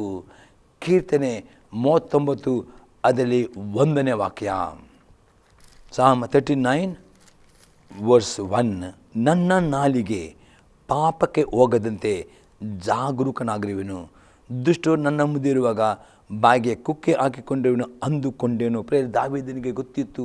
ಹೀಗೆ ಸೊಲೊಮೋನ ಹೇಳ್ತಾನೆ, ತನ್ನ ಬಾಯಿಯನ್ನು ನಾನು ಕಾಯುವಂತಂದ್ರೆ ರಕ್ಷೆಗಳು. ಹಾಗೆ ದಾವೀದನಿಗೆ ಗೊತ್ತಿತ್ತು, ತನ್ನ ಬಾಯಿ ನಾಲಿಗೆಗೆ ಕೊಕ್ಕೆ ಹಾಕುವಾಗಿದೆ. ಇವತ್ತು ನಿಮ್ಗೆ ಗೊತ್ತಿರಬೇಕು, ಇವತ್ತು ಅನೇಕ ಕಷ್ಟಗಳು, ಆಪತ್ತುಗಳು, ದುರ್ಮರಣಗಳು, ಬರಲಿಕ್ಕೆ ಕಾರಣ ಎಂದರೆ ನಿಮ್ಮ ಬಾಯಿ ಮಾತುಗಳು. ಅದಕ್ಕೆ ನಿಮ್ಮ ಬಾಯಿ, ನಿಮ್ಮ ನಾಲಿಗೆ ಪಾಪಕ್ಕೆ ಹೋಗದಂತೆ ನೀವು ದಿನಾಲು ಈ ರೀತಿ ದಾವೀದನು ಪ್ರಾರ್ಥನೆ ಮಾಡೋದು, ನನ್ನ ನಾಲಿಗೆ ಪಾಪಕ್ಕೆ ಹೋಗದಂತೆ ಜಾಗರೂಕನಾಗಿರುವನು, ದುಷ್ಟನ ಮುಂದೆ ಇರುವಾಗ ಬಾಯಿ ಕುಕ್ಕಿ ಹಾಕಿಕೊಂಡು ಅಂದುಕೊಂಡು ಈ ರೀತಿ ಪ್ರಾರ್ಥನೆ ಮಾಡಿದೆವ. ನನ್ನ ಬಾಯಿಯಲ್ಲಿ ಪಾಪ ಮಾಡದಂತೆ ನನ್ನ ಬಾಯಿಗೆ ನಿನ್ನ ಪವಿತ್ರಾತ್ಮದಿಂದ ನನ್ನ ಬಾಯಿಯನ್ನು ಅಭಿಷೇಕಿಸು. ನನ್ನ ನಾಲಿಗೆ ಕೊಕ್ಕಿ ಹಾಕಬೇಕು, ನನ್ನ ನಾಲಿಗೆ ಪಾಪ ಮಾಡಿ ಬಿಡಬೇಡ ಎಂದು ಪ್ರಾರ್ಥನೆ ಮಾಡಬೇಕು. ಮತ್ತು ಅನ್ಯ ಭಾಷೆ ವರ ಇದ್ದರೆ ಅನ್ಯ ಭಾಷೆಯಲ್ಲಿ ಎಷ್ಟು ಅನ್ಯ ಭಾಷೆಯಲ್ಲಿ ಪ್ರಾರ್ಥನೆ ಮಾಡುತ್ತಾರೆ, ಎಷ್ಟು ಬುದ್ಧಿಯಲ್ಲಿ ಸ್ತುತಿ ಸ್ತೋತ್ರ ಪ್ರಾರ್ಥನೆ ಮಾಡೋ, ಆಗ ದೇವರ ಆತ್ಮನ ಅಭಿಷೇಕವು ನಿಮ್ಮ ನಾಲಿಗೆಯನ್ನು ಅದು ಕಂಟ್ರೋಲ್ ಮಾಡುತ್ತದೆ. ಅದು ಪಾಪ ಮಾಡಲಿಕ್ಕೆ ಬಿಡುವುದಿಲ್ಲ. ಅದೇ ಯಾರು ಪ್ರಾರ್ಥನೆ ಕಡಿಮೆ ಮಾಡ್ತಾರೋ ಅಂಥವರ ನಾಲಿಗೆಯನ್ನು ಸಹಿತ ಕಂಟ್ರೋಲ್ ಮಾಡಿಕೊಂಡು ಅವರು ತಮ್ಮ ನಾಲಿಗೆಯಿಂದ ನಾನಾ ರೀತಿಯ ಕೆಟ್ಟ ಮಾತನ್ನು ಮಾತಾಡುವ ಮುಖಾಂತರವಾಗಿ ಅಪ್ಪನೇ ಬೇಗ ಮಾತನಾಡುವ ಮುಖಾಂತರ ಅನೇಕ ಕಷ್ಟ ಸಂಕಟ ಅವರು ಒಳಗಾಗುತ್ತಾರೆ. ಅದಕ್ಕೆ ಇವತ್ತು ಅನೇಕ ತೊಂದರೆ ಬರುವುದು ಒಂದು ಕಾರಣ, ಎಲ್ಲ ಕಾರಣ, ಒಂದು ಕಾರಣ ಬಾಯಿ ಮಾತುಗಳು ಎಂಬುದಾಗಿ ಸೊಲೊಮೋನನು, ದಾವೀದನು ಮತ್ತು ನಾವು ಅನೇಕ ವಾಕ್ಯಗಳನ್ನೇ ಅನೇಕ ತಮ್ಮ ಅನುಭವದಿಂದ ಇರ್ತಾರೆ. ಆಗದೆ ಆ ರೀತಿ ಇವತ್ತು ನಿಮ್ಮ ನಾಲಿಗೆ ಪಾಪ ಮಾಡದಂತೆ ಕಾಪಾಡಬೇಕಾದ್ರೆ ಅದೇ ಒಂದು ಸೀಕ್ರೆಟ್, ಅದೇ ನೀವು ಜಾಸ್ತಿ ಪ್ರಾರ್ಥನೆ ಮಾಡಬೇಕು. ಅನ್ಯ ಭಾಷೆ ಗಿಫ್ಟ್ ಇದ್ದರೆ ಅನ್ಯ ಭಾಷೆಯಲ್ಲಿ ಜಾಸ್ತಿ ಪ್ರಾರ್ಥನೆ ಮಾಡಿ, ಬುದ್ಧಿಯಲ್ಲಿ ಸಹ ನೀವು ಪ್ರಾರ್ಥನೆ ಮಾಡಿ, ಶ್ರುತಿ ಆಗ ಎಷ್ಟು ನೀವು ಪ್ರಾರ್ಥನೆ ಮಾಡಿರೋ ಆಗ ದೇವರ ಆತ್ಮ ಅಭಿಷೇಕವು ನಿಮ್ಮ ನಾಲಿಗೆಯು ಪಾಪ ಮಾಡಿದ ಅದು ಕಂಟ್ರೋಲ್ ಮಾಡಿರುತ್ತದೆ, ಅದು ಕಡಿವನ್ನು ಹಾಕ್ತದೆ ಎಂಬುದಾಗಿ ನಾವು ಅಲ್ಲಿ ನೋಡುತ್ತೇವೆ. ಇನ್ನೊಂದು ಎಕ್ಸಾಂಪಲ್ ನೋಡ್ತೇವೆ ಹೇಗೆ ಕಡಿವನ್ನು ಹಾಕುವುದೆಂಬುದಾಗಿ. ಕೀರ್ತನೆ 119 ಅದರಲ್ಲಿ 11ನೇ ವಾಕ್ಯ, 119ನೇ ಕೀರ್ತನೆಯಲ್ಲಿ 11ನೇ ವಾಕ್ಯ, ನಿನಗೆ ವಿರೋಧವಾಗಿ ಪಾಪ ಮಾಡದಂತೆ ನಿನ್ನ ನುಡಿಗಳನ್ನು ನನ್ನಲ್ಲಿಟ್ಟುಕೊಂಡಿದ್ದೇನೆ. ಇಲ್ಲಿ ದಾವೀದನೇ ನಿನಗೆ ವಿರುದ್ಧವಾಗಿ ಪಾಪ ಮಾಡದೆ ನಿನ್ನ ನುಡಿಗಳಿಂದ ದೇವರ ಆಜ್ಞೆಯನ್ನು ಪ್ರಾರ್ಥನೆ ಮಾಡಿದಾಗೆ ದೇವರ ಅತಿ ಹೆಚ್ಚಾಗಿ ಓದುವವರು, ಧ್ಯಾನ ಮಾಡುವವರು ಮತ್ತು ದೇವರ ವಾಕ್ಯವನ್ನು ಆಜ್ಞೆಗಳನ್ನು ಜ್ಞಾಪಕದಲ್ಲಿ ಇಡಬೇಕು. ಎಷ್ಟು ದೇವರ ಆಜ್ಞೆಗಳನ್ನು ಜ್ಞಾಪಕದಲ್ಲಿ ಇಡಿದ್ರು ಆಗ ದೇವರ ವಾಕ್ಯ ನಿಮ್ಮಲ್ಲಿ ಹೃದಯದಲ್ಲಿ ಇಡುವುದಾದರೆ, ದೇವರ ಆಜ್ಞೆಗಳು ನಿಮ್ಮ ಮನಸ್ಸಲ್ಲಿ ಇಟ್ಟುಕೊಳ್ಳುವುದೇ ಆ ದೇವರ ಆಜ್ಞೆಗಳು ನೀವು ಪಾಪ ಮಾಡಿದ್ರೆ ಅದು ನಿಮಗೆ ತಡೆಗಟ್ಟುತ್ತವೆ. ಹಾಗಾದರೆ ನಿಮ್ಮ ನಾಲಿಗೆ ಪಾಪಕ್ಕೆ ಹೋಗದಂತೆ ಕಡಿಯನ್ನು ಹಾಕಬೇಕಾದ್ರೆ ಒಂದು ಸೀಕ್ರೆಟ್ ಆಗಿದೆ, ನಿಮ್ಮ ನಾಲಿಗೆಯಿಂದ ದೇವರಿಗೆ ಸ್ತುತಿ ಸ್ತೋತ್ರ ಎಂಬ ಯಜ್ಞವನ್ನು ಯಾವಾಗಲೂ ಸಮರ್ಪಣೆ ಮಾಡುವುದಕ್ಕೆ ನಿಮ್ಮ ನಾಲಿಗೆ ಉಪಯೋಗ ಮಾಡಬೇಕು. ಅಷ್ಟೇ ಅಲ್ಲದೆ ಅನ್ಯ ಭಾಷೆಯ ಗಿಫ್ಟ್ ನಿಮ್ಮಿದ್ದರೆ ತುಂಬ ಆದಷ್ಟು ನೀವು ಅನ್ಯ ಭಾಷೆಯಲ್ಲಿಯೂ ಪ್ರಾರ್ಥನೆ ಮಾಡಬೇಕು. ಆಗ ಪವಿತ್ರಾತ್ಮನ ಅಭಿಷೇಕವು ನಿಮ್ಮ ನಾಲಿಗೆಯನ್ನು ಪಾಪ ಮಾಡಿದೆ ಅದು ಕಡಿಮೆ. ಅಷ್ಟೇ ಅಲ್ಲದೆ ದೇವರ ವಾಕ್ಯವನ್ನು ಓದುವವರಾಗಬೇಕು. ಅತಿ ಹೆಚ್ಚಾಗಿ ವಾಕ್ಯಗಳನ್ನು ಓದುವಾಗ ಅದರ ಆಜ್ಞೆಗಳನ್ನು ಕಂಠಪಾಠ ಮಾಡುವುದೇ ಜ್ಞಾಪನೆ. ಆಗ ದೇವರ ಆಜ್ಞೆಗಳು ನಿಮ್ಮಲ್ಲಿ ಇರುವಾಗ ಈ ದೇವರ ವಾಕ್ಯ ಏನಿರ್ತದೆ, ನಿಮಗೆ ಪಾಪ ಮಾಡಿದೆ ನಿಮ್ಮ ನಾಲಿಗೆ ಮೇಲೆ ಅದು ಕಡಿವನ್ನು ಆಗ್ತದೆ. ಈ ರೀತಿ ಮಾಡಿದರೆ ಮಾತ್ರವೇ ನಿಮ್ಮ ನಾಲಿಗೆಯನ್ನು ಪಾಪ ಮಾಡದೆ ಕಾಪಾಡಲಿಕ್ಕೆ ನೀವು ಸಕ್ತರಾಗುತ್ತೀರಿ. ಇದು ಮಾಡದಿದ್ದರೆ ನಾಲಿಗೆಯು ಪಾಪ ಮಾಡಿಕೊಂಡು ಅನೇಕ ಕಷ್ಟ ನಷ್ಟ ರೋಗಕ್ಕೆ ನಿಮ್ಮ ನಾಲಿಗೆ ಕಾರಣ ಎಂಬುದಾಗಿ ಸೊಲೊಮೋನ ಹೇಳ್ತಾನೆ. ತನ್ನ ಬಾಯಿಯನ್ನು ನಾಲಿಗೆ ಕಾಯುವವನು ಆಗದೆ ಯಾರು ಕಾಯ್ದಲೋ ಅವರು ಅನೇಕ ತೊಂದರೆ ಒಳಗಾಗುತ್ತಾರೆ ಎಂಬುದಾಗಿ ಸೊಲೊಮೋನು, ದಾವೀದನು, ಅನೇಕ ದೇವರ ಸೇವಕರು ಬೈಬಲಲ್ಲಿ ಅನೇಕ ಎಕ್ಸಾಂಪಲ್ ಉಂಟು. ಕೆಲವೊಂದು ದರ್ಶನ ನಿಮಗೆ ನಾವು ಹೇಳ್ತೇನೆ, ಇದನ್ನು ನಡೆದರೆ ನಿಜವಾಗಿ ನಿಮ್ಮನ್ನು ದೇವರು ತೊಂದರೆಗಳು ಬರದಂತೆ ನೀವು ಅದರ ಸುರಕ್ಷಿತರಾಗಲಿಕ್ಕೆ ಸಾಧ್ಯ ಉಂಟು. ಎರಡನೇ ಸಂಗತಿಯನ್ನು ನೋಡ್ತೇವೆ, ದಿನಾಲು ನಮ್ಮ ಶರೀರದ ಅಂಗಾಂಗಗಳನ್ನು, ನಮ್ಮ ನಾಲಿಗೆಯನ್ನು ನೀತಿಕತೆ ಮಾಡುವ ಸಾಧನೆ ಸಮರ್ಪಣೆ ಮಾಡಿಕೊಡಬೇಕು. ನಾವು ನೋಡ್ತೇವೆ ರೋಮಾಪುರದಲ್ಲಿರುವ ಪತ್ರಿಕೆ 6ನೇ ಅಧ್ಯಾಯದಲ್ಲಿ 13ನೇ ವಾಕ್ಯ. ಇದು ಮಾತ್ರವಲ್ಲದೆ ನೀವು ನಿಮ್ಮ ಅಂಗಗಳನ್ನು ಪಾಪಕ್ಕೆ ಒಪ್ಪಿಸುವವರಾಗಿದ್ದು ದುಷ್ಟತ್ವವನ್ನು ನಡೆಸುವ ಸಾಧನಗಳಾಗ ಮಾಡಬೇಡಿರಿ. ಆದರೆ ಸತ್ತವರೊಳಗಿಂದ ಜೀವಿತರಾಗಿರಾಗಿ ನಿಮ್ಮನ್ನು ದೇವರಿಗೆ ಒಪ್ಪಿಸಿಕೊಟ್ಟು ನಿಮ್ಮ ಅಂಗಗಳನ್ನು ನೀತಿ ಕೃತ್ಯಗಳನ್ನು ನಡೆಸುವ ಸಾಧನಗಳನ್ನು ಆತನಿಗೆ ಸಮರ್ಪಿಸಿರಿ. ಪೌಲನು ಹೇಳ್ತಾನೆ, ಪ್ರತಿ ಗಳಿಗೆ ನಿಮ್ಮ ಪ್ರತಿ ಅಂಗಗಳು, ಅದನ್ನು ಮುಖ್ಯವಾಗಿ ಈ ನಾಲಿಗೆಯನ್ನು ಪ್ರತಿದಿನ ಪಾಪ ಮಾಡಿದ ದೇವರೇ ಅಥವಾ ಪ್ರಾರ್ಥನೆ ಮಾಡಿರಿ ಮತ್ತು ನಾಲಿಗೆಯನ್ನು ದೇವರಿಗೆ ತಂದೆ ಮಗ ಪವಿತ್ರ ಅಧೀನಕ್ಕೆ ಸಮರ್ಪಣೆ ಮಾಡಿಕೊಟ್ಟಿರಿ. ಯಾವಾಗ ನೀವು ಪ್ರಾರ್ಥನೆ ಮುಖಾಂತರ ಈ ನಾಲಿಗೆಯನ್ನು ತಂದೆ ಮಗ ಪವಿತ್ರನ ಒಡೆದನ್ನು ಸಮರ್ಪಣೆ ಮಾಡಿಕೊಡ್ತೀರೋ, ದೇವ ಈ ನಾಲಿಗೆ ಪಾಪ ಮಾಡಿಗೆ ಬಿಡಬೇಡ, ಈ ನಾಲಿಗೆ ಕೆಟ್ಟ ಮಾತು ಮಾಡಿ ಬಿಡ ಸಮರ್ಪಣೆ ಆಗ ದೇವರ ಆತ್ಮನ ಆ ಅಭಿಷೇಕವು ದೇವರು ನಿಮ್ಮ ನಾಲಿಗೆಗೆ ಆ ಕಡಿವನ ನಿಮಗೆ ದೇವರು ಆ ಕಡಿವನ ಹಾಕ್ತಾನೆ. ಆಗ ಆ ನಾಲಿಗೆಯು ಪಾಪ ಮಾಡಿದಂತೆ ನೀವು ಅದರ ಜಯವನ್ನು ಹೊಂದುತ್ತೀರಿ. ಒಂದು ವೇಳೆ ನಿಮ್ಮ ನಾಲಿಗೆ ದೇವರ ಸಮರ್ಪಣೆ ಮಾಡಿಕೊಡದಿದ್ದರೆ ಸೈತಾನು ಅಧಿಕಾರ, ಅದಕ್ಕೆ ಸೈತಾನನು ನಿಮ್ಮ ನಾಲಿಗೆ ಮೇಲೆ ಅಧಿಕಾರ ನಡೆಸಿದ ನೀವು ಪ್ರಾರ್ಥನೆ ಮಾಡಿ ನಿಮ್ಮ ನಾಲಿಗೆ ದೇವರು ಒಪ್ಪಿಸಿಕೊಡುವುದೇ, ಆಗ ಸೈತಾನಿಗೆ ನಿಮ್ಮ ನಾಲಿಗೆ ಮೇಲೆ ಆಗಲಿ ನಿಮ್ಮ ಯಾವುದೇ ಸದಂಗಗಳ ಮೇಲೆ ಅವನಿಗೆ ಅಧಿಕಾರವಿಲ್ಲ. ಅದು ಪಾಪಕ್ಕೆ ಪ್ರೇರಣೆ ಮಾಡಿ ಈ ರೀತಿ ನೀವು ಜಯವನ್ನು ಹೊಂದುವವರು ಆಗಬೇಕು. ಪ್ರೇರೆ 3ನೇ ಸಂಗತಿ ನೋಡ್ತೇವೆ, ದಿನಾಲೂ ನಿಮ್ಮ ಬಾಯಿಂದ ಆಶೀರ್ವಾದವನ್ನೇ, ಜೀವವನ್ನೇ, ವಾಗ್ದಾನಗಳನ್ನೇ ಮಾತನಾಡುವ ಅಭ್ಯಾಸ ಮಾಡಬೇಕು. ನಾನು ನೋಡ್ತೇವೆ ಜ್ಞಾನೋಕ್ತಿ ಪುಸ್ತಕ 18ನೇ ಅಧ್ಯಾಯದಲ್ಲಿ 20 ಮತ್ತು 21ನೇ ವಾಕ್ಯ. ಮನುಷ್ಯನು ತನ್ನ ಬಾಯ ಬೆಲೆಯನ್ನು ಹೊಟ್ಟೆ ತುಂಬ ಉಣ್ಣುವನು. ಮನುಷ್ಯನು ತನ್ನ ಬಾಯ ಬೆಲೆಯನ್ನು ಒಟ್ಟು ನಿಮ್ಮ ಬಾಯಿಂದ ಮಾತನಾಡೋ ಒಂದೊಂದು ಮಾತುಗಳು ಅದು ಬೀಜವಾಗಿ ಅದು ಮೊಳಕೆ ಬಂದು ಬರುವ ಬೆಲೆ ಏನು, ಹೊಟ್ಟೆ ತುಂಬ ಉಣ್ಣುವನು, ತನ್ನ ತುಟಿಗಳ ಫಲವನ್ನು ಸಾಕಾದಷ್ಟು ತಿನ್ನುವನು. ಮತ್ತು 20 ವಾಕ್ಯತೆ, ಜೀವನ ಮರಣಗಳು ನಾಲಿಗೆ ವಚನ ಪ್ರಿಯದ ಫಲವನ್ನು ಅನುಭವಿಸುವರು. ಇದರ್ಥ ನಿಮ್ಮ ನಾಲಿಗೆ ಇಲ್ಲಿ ಏನು ಮಾತನಾಡಿದ್ರೆ ನಿಮಗೆ ಜೀವ ಬೇಕಾ, ನೀವು ಜೀವವನ್ನೇ ಮಾತನಾಡಬೇಕು. ಆರೋಗ್ಯ ಬೇಕಾ, ಆರೋಗ್ಯ ಕೊಡುವ ವಾಗ್ದಾನವನ್ನೇ ಪ್ರತಿದಿನ ಮುಂಜಾನೆಯಿಂದ ಸಾಯಂಕಾಲ ತನಕ ಆದಷ್ಟು ಹಲಡಬೇಕೆಂದ ಹೊಸ ಮಡಿಕೆಯಲ್ಲಿ ಇರುವ ಆರೋಗ್ಯ ಕೊಡುವ ವಾಗ್ದಾನಗಳನ್ನು ಮಾತನಾಡುವ ಅಭ್ಯಾಸ ಮಾಡಿಕೊಳ್ಳಿ. ಪದೇ ಪದೇ ಎಷ್ಟು ಸಲ ನೀವು ನಿಮ್ಮ ಬೆಳಿಗ್ಗೆಯಿಂದ ಸಾಯಂಕಾಲ ತನಕ ನಿಮ್ಮ ಆರೋಗ್ಯಕ್ಕೋಸ್ಕರ ಆರೋಗ್ಯ ಕೊಡುವ ವಾಗ್ದಾನ ಮಾತನಾಡ್ತೀರೋ, ಅದು ಬೀಜ ಬಿತ್ತರೆ ಅದು ಬೆಲೆ, ಅದು ಏನು ಅರಿಕೆ ಮಾಡ್ತಾರೋ, ಹೌದು ನೀವು ಯೇಸು ಭಾಷೆ ನನಗೆ ಗುಣವಾಗಿದೆ, ಗುಣವಾದ ಅರಿಕೆ ಮಾಡ್ತಾರೋ, ಹಾಗೆಯೇ ನಿಮ್ಮ ಬಾಯ ಬೆಲೆ ಏನು, ನೀವು ಯೇಸು ಭಾಷೆಯಿಂದ ನಿಮ್ಮ ರೋಗಗಳು ಗುಣವಾಗುತ್ತೆ. ಆ ರೀತಿ ನಿಮ್ಮ ಬಾಯಿಯಿಂದ ನಿಮಗೆ ಜೀವ ಬರುವಂತೆ, ಆಶೀರ್ವಾದ ಬರುವಂತೆ, ಆರೋಗ್ಯ ಬರುವಂತೆ, ಸಮಾಧಾನ ಬರುವಂತೆ, ಪ್ರಾರ್ಥನೆ ಉತ್ತಮ ಆ ರೀತಿಯ ವಾಗ್ದಾನಗಳನ್ನು ಮಾತನಾಡುವುದರೆ ಅದೇ ರೀತಿಯಲ್ಲಿ ನೀವು ಆಶೀರ್ವಾದವನ್ನು ಜೀವವನ್ನು ಹೊಂದುತ್ತೀರಿ.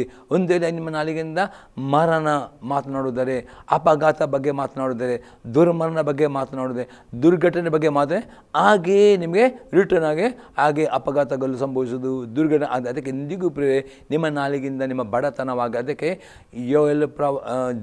ಯೋಯಲ್ನ ಪ್ರವಾದನೆ ಪುಸ್ತಕದಲ್ಲಿ 3ನೇ ಅಧ್ಯಾಯದಲ್ಲಿ ಉಂಟು, ಬಡವನು ತಾನು ಧನಿಕನೆಂದು ಹೇಳಬೇಕಾಗುತ್ತದೆ, ಬಲ ಏನು ತಾನು ಬಲಶಾಲಿ. ಇಂಗ್ಲೀಷಲ್ಲಿ ಲೆಟ್ ದ ವೀಕ್ ಶೇ ಐ ಆಮ್ ಸ್ಟ್ರಾಂಗ್, ಅಂದರೆ ಬಲಹೀನ ಇದ್ದವನು ನಾನು ಬಲಹೀನ ಮಾತಾಡಿ ನಾನು ಬಲಶಾಲಿಯಿಂದ ಮಾತಾಡಬೇಕು ಎಂಬುದೇ ಮತ್ತು ಬಡವನು ನಾನು ಬಡವನು ಮಾತಾಡಿ ನಾನು ಧನಿಕನು. ಈ ರೀತಿ ನಿಮ್ಮ ಸನ್ನಿವೇಶವನ್ನು ನಿಮ್ಮ ಬಾಯಿಲಿ ಬದಲು ಮಾಡುವ ಶಕ್ತಿ ನಿಮಗೆ.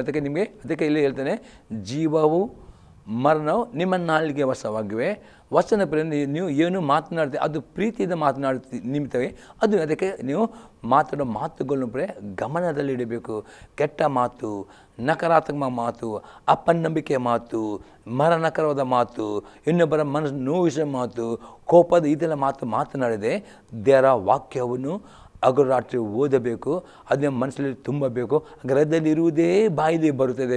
ಎಷ್ಟು ನೀವು ವಾಕ್ಯವು ನಿಮ್ಮ ಮನಸ್ಸಲ್ಲಿ ಬೆಳಗ್ಗೆ ಸಾಯಂಕಾಲ ಓದಿ ತುಂಬಿಸ್ತಿರೋ, ಆಗ ನಿಮ್ಮ ಬಾಯಿಂದ ಜೀವ ಕೊಡೋ ವಾಕ್ಯವನ್ನು, ಆರೋಗ್ಯ ಕೊಡುವ ವಾಗ್ದಾನವನ್ನು, ಆಶೀರ್ವಾದ ವಾಗ್ದಾನವನ್ನು, ಪ್ರಾರ್ಥನೆ ಉತ್ತರವನ್ನು ಕೊಡುವ ವಾಗ್ದಾನ, ಇದನ್ನು ಮಾತನಾಡಿರಿ. ಹಾಗೆ ಪ್ರಾರ್ಥನೆ ಉತ್ತರವು ಆಶೀರ್ವಾದ ನಿಮಗೆ ಬರುತ್ತದೆ ಎಂಬುದಾಗಿ ಸೊಲೊಮೋನನು ಇಲ್ಲಿ ಹೇಳುತ್ತಾನೆ ಪ್ರಿಯರೇ.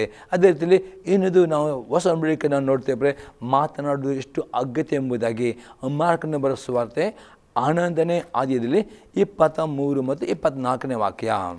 ನಿಮಗೆ ಸತ್ಯವಾಗಿ ಹೇಳುತ್ತೇನೆ, ಯಾವನಾದರೂ ಈ ಬೆಟ್ಟಕ್ಕೆ ನೀನು ಕಿತ್ತುಕೊಂಡು ಹೋಗಿ ಸಮುದ್ರ ಬೀಳು ಎಂದು ಹೇಳಿ ತನ್ನ ಮನಸ್ಸಲ್ಲಿ ಸಂಶಯ ಪಡದೆ ತಾನು ಹೇಳಿದ್ದು ಆಗುವುದೆಂದು ನಂಬಿದ, ಅವನು ಹೇಳಿದಂತೆಯೇ ಆಗುವುದು. ಇಲ್ಲಿ ಸಹ ಯೇಸು ಕ್ರಿಸ್ತನ ಸಹ ಅದೇ ರೀತಿಯಲ್ಲಿ ತಾನು ಸೇರ್ತಾನೆ.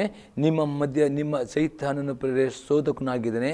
ಆತನ ಕೆಲಸವೇ ಹಾಳು ಮಾಡೋದು, ಕಳ್ಳತನ ಮಾಡೋದು, ದರೋಡೆ ಮಾಡಿದ್ದು ಸೈತಾನ ಕೆಲಸವಾಗಿದೆ.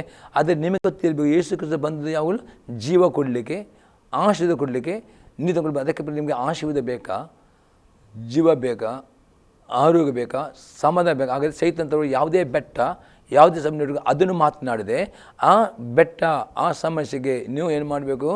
ದೇವರ ವಾಕ್ಯದಲ್ಲಿ ಅದಕ್ಕೆ ಸಂಬಂಧಪಟ್ಟ ವಾಗ್ದಾನಗಳನ್ನು ತೆಗೆದುಕೋ. ಆಗಬೇಕು ರೋಗ ಇದ್ದರೆ ರೋಗ ಗುಣವಾಗುವಂಥ ವಾಗ್ದಾನಗಳನ್ನು ಮಾತನಾಡಬೇಕು.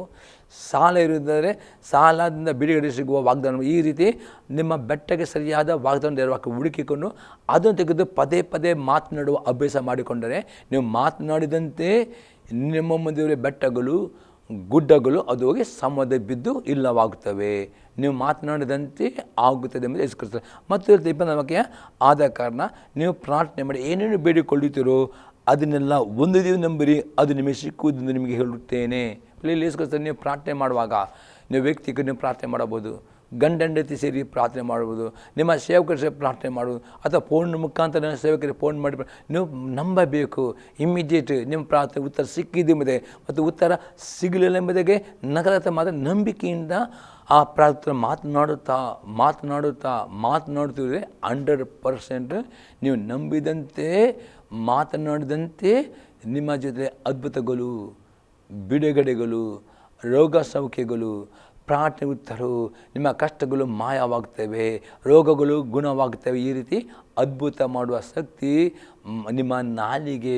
ಅದಕ್ಕೆ ಪ್ರೇರೆ ಸೊಲೊಮೋನ ಹೇಳ್ತಾನೆ, ತನ್ನ ನಾಲಿಗೆಯನ್ನು ಬಾಯಿನ ಕಾಯುವನ್ನು ತೊಂದರೆಗಳಿಂದ ರಕ್ಷಿಸಿಕೊಳ್ಳುವ. ಹಾಗಾದರೆ ಒಂದು ವೇಳೆ ನಿಮ್ಮ ನಾಲಿಗೆಯನ್ನು ಈ ರೀತಿ ನೀವು ಒಳ್ಳೆಯ ಮಾತನ್ನು ಮಾತನಾಡಿದೆ, ನಿಮ್ಮ ನಾಲಿಗೆಯಲ್ಲಿ ನೀವು ನಕಾರಾತ್ಮಕ, ಜಿಗುಪ್ಸೆ, ಚಿಂತೆ, ಬೇಸರ, ಸಾಲ, ಒಬ್ಬರೊಬ್ಬರ ದೂರುವುದು, ಈ ಅಪಘಾತ ವಿಷಯ ಮಾತನಾಡೋದು, ಇದೆಲ್ಲ ನೀವು ಡಾಕ್ಟರ್ ರಿಪೋರ್ಟ್ ಪದೇ ಪದೇ ರೋಗವನ್ನು ಮಾತನಾಡುವುದರೆ ನೀವು ಮಾತನಾಡಿದ ಹಾಗೆ ನಕಾರಾತ್ಮಕ ಸಂಗತಿ ರೋಗಗಳು ಬರುತ್ತವೆ. ಅದಕ್ಕೆ ಬದಲಾಗಿ ಅದನ್ನೆಲ್ಲ ನೀವು ಮಾತನಾಡೋದು ಇವತ್ತು ಬಿಟ್ಟು ಬಿಡಿರಿ. ಮತ್ತು ದೇವರ ವಾಕ್ಯವನ್ನು ಅತಿ ಹೆಚ್ಚಾಗಿ ಓದಬೇಕು. ಯಾಕಂದರೆ ಹೃದಯದಲ್ಲಿ ತುಂಬಿದರೆ ಮಾತ್ರ ಬಾಯಿಂದ ಬರುತ್ತದೆ. ಹೃದಯ ತುಂಬುವುದೇನು? ವಾಕ್ಯವು ನಿಮ್ಮ. ಯಾಕೆ ಯೇಸು ಕ್ರಿಸ್ತನು ಮತ್ತೆ ಬರೆಸುವಾರ್ತೆಯಲ್ಲಿ ಹೇಳ್ತಾನೆ 12ನೇ ಅಧ್ಯಾಯದಲ್ಲಿ ಪ್ರೇರೆ 34ರಿಂದ 36ನೇ ವಾಕ್ಯದಲ್ಲಿ, ನೀವು ಸರ್ಪ ಜಾತಿಯವರೇ, ನೀವು ಕೆಟ್ಟವರಾಗಿರಲಾಗಿ ಒಳ್ಳೆಯ ಮಾತುಗಳನ್ನು ಆಡುವುದಕ್ಕೆ ನಿಮ್ಮಿಂದ ಹೇಗಾದೀತು? ಹೃದಯದಲ್ಲಿ ತುಂಬಿರುವುದೇ ಬಾಯಲ್ಲಿ ಹೊರಡುವುದು. ಯೇಸು ಕ್ರಿಸ್ತನೇ ಸರ್ಪ ಜಾತಿಯವರೇ, ನೀವು ಕೆಟ್ಟವರಂದರ್ಥ ನಿಮ್ಮ ಹೃದಯದಲ್ಲಿ ದೇವರ ವಾಕ್ಯ ಇಲ್ಲದಿದ್ದರೆ ನಿಮ್ಮ ಬಾಯಲ್ಲಿ ಕೆಟ್ಟ ಮಾತು ಬರ್ತದೆ. ಅದಕ್ಕೆ ಯೇಸು ಕ್ರಿಸ್ತನೇ ಹೃದಯ ತುಂಬಿರುವುದೇ ಬಾಯಲ್ಲಿ ಹೊರಡುತ್ತದೆ. ಹೃದಯದಲ್ಲಿ ದೇವರ ವಾಕ್ಯ ತುಂಬಲ್ಪಡುವುದರೆ ನೀವು ಅದನ್ನೇ ಅದಕ್ಕೆ 30ನೇ ವಾಕ್ಯದ ಒಳ್ಳೆಯವನು ತನ್ನ ಒಳ್ಳೆಯ ಬೊಕ್ಕಸದ ಒಳ್ಳೆಯ ವಸ್ತು ತೆಗೆಯುತ್ತಾನೆ. ನೀವು ಒಳ್ಳೆಯವರಾಗಬೇಕಂದ್ರೆ ದೇವರ ವಾಕ್ಯವನ್ನು ಬೆಳಿಗ್ಗೆ ರಾತ್ರಿ ಓದುತ್ತಾ ಇರುವುದರೆ, ವಾಕ್ಯ ನಿಮ್ಮ ಮನಸ್ಸು ಎಂಬ ಬೊಕ್ಕ ತುಂಬಲ್ಪಡುವುದರೆ ನೀವು ಒಳ್ಳೆಯ ವಸ್ತುಗಳನ್ನೇ ವಾಗ್ದಾನಗಳನ್ನು, ಜೀವವನ್ನು ಮಾತನಾಡಲಿಕ್ಕೆ ಸಾಧ್ಯವಾಗುತ್ತದೆ.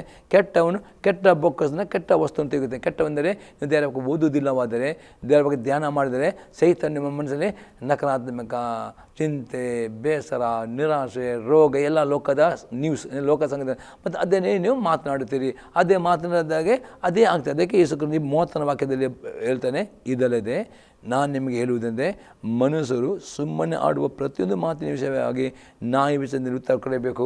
ನೀವು ಸುಮ್ಮನೆ ನೀವು ಮಾತನಾಡಿದ್ದೀರಿ, ಅದು ಅರ್ಥ ಮಾಡಿದೆ ಮಾತು, ಅದಕ್ಕೆ ಇಲ್ಲಿಯೇ ನಿಮಗೆ ನಾಯಿ ತೀರ್ಪು ಬರ್ತದೆ. ನಿಮ್ಮ ಮಾತಿನಿಂದಲೇ ನಿಮಗೆ ರೋಗಗಳು, ಕಷ್ಟಗಳು, ಆಪತ್ತು. ಅದಕ್ಕೆ ಪ್ರೇರೆ ಹಾಗೆ ಬರಬಾರದು.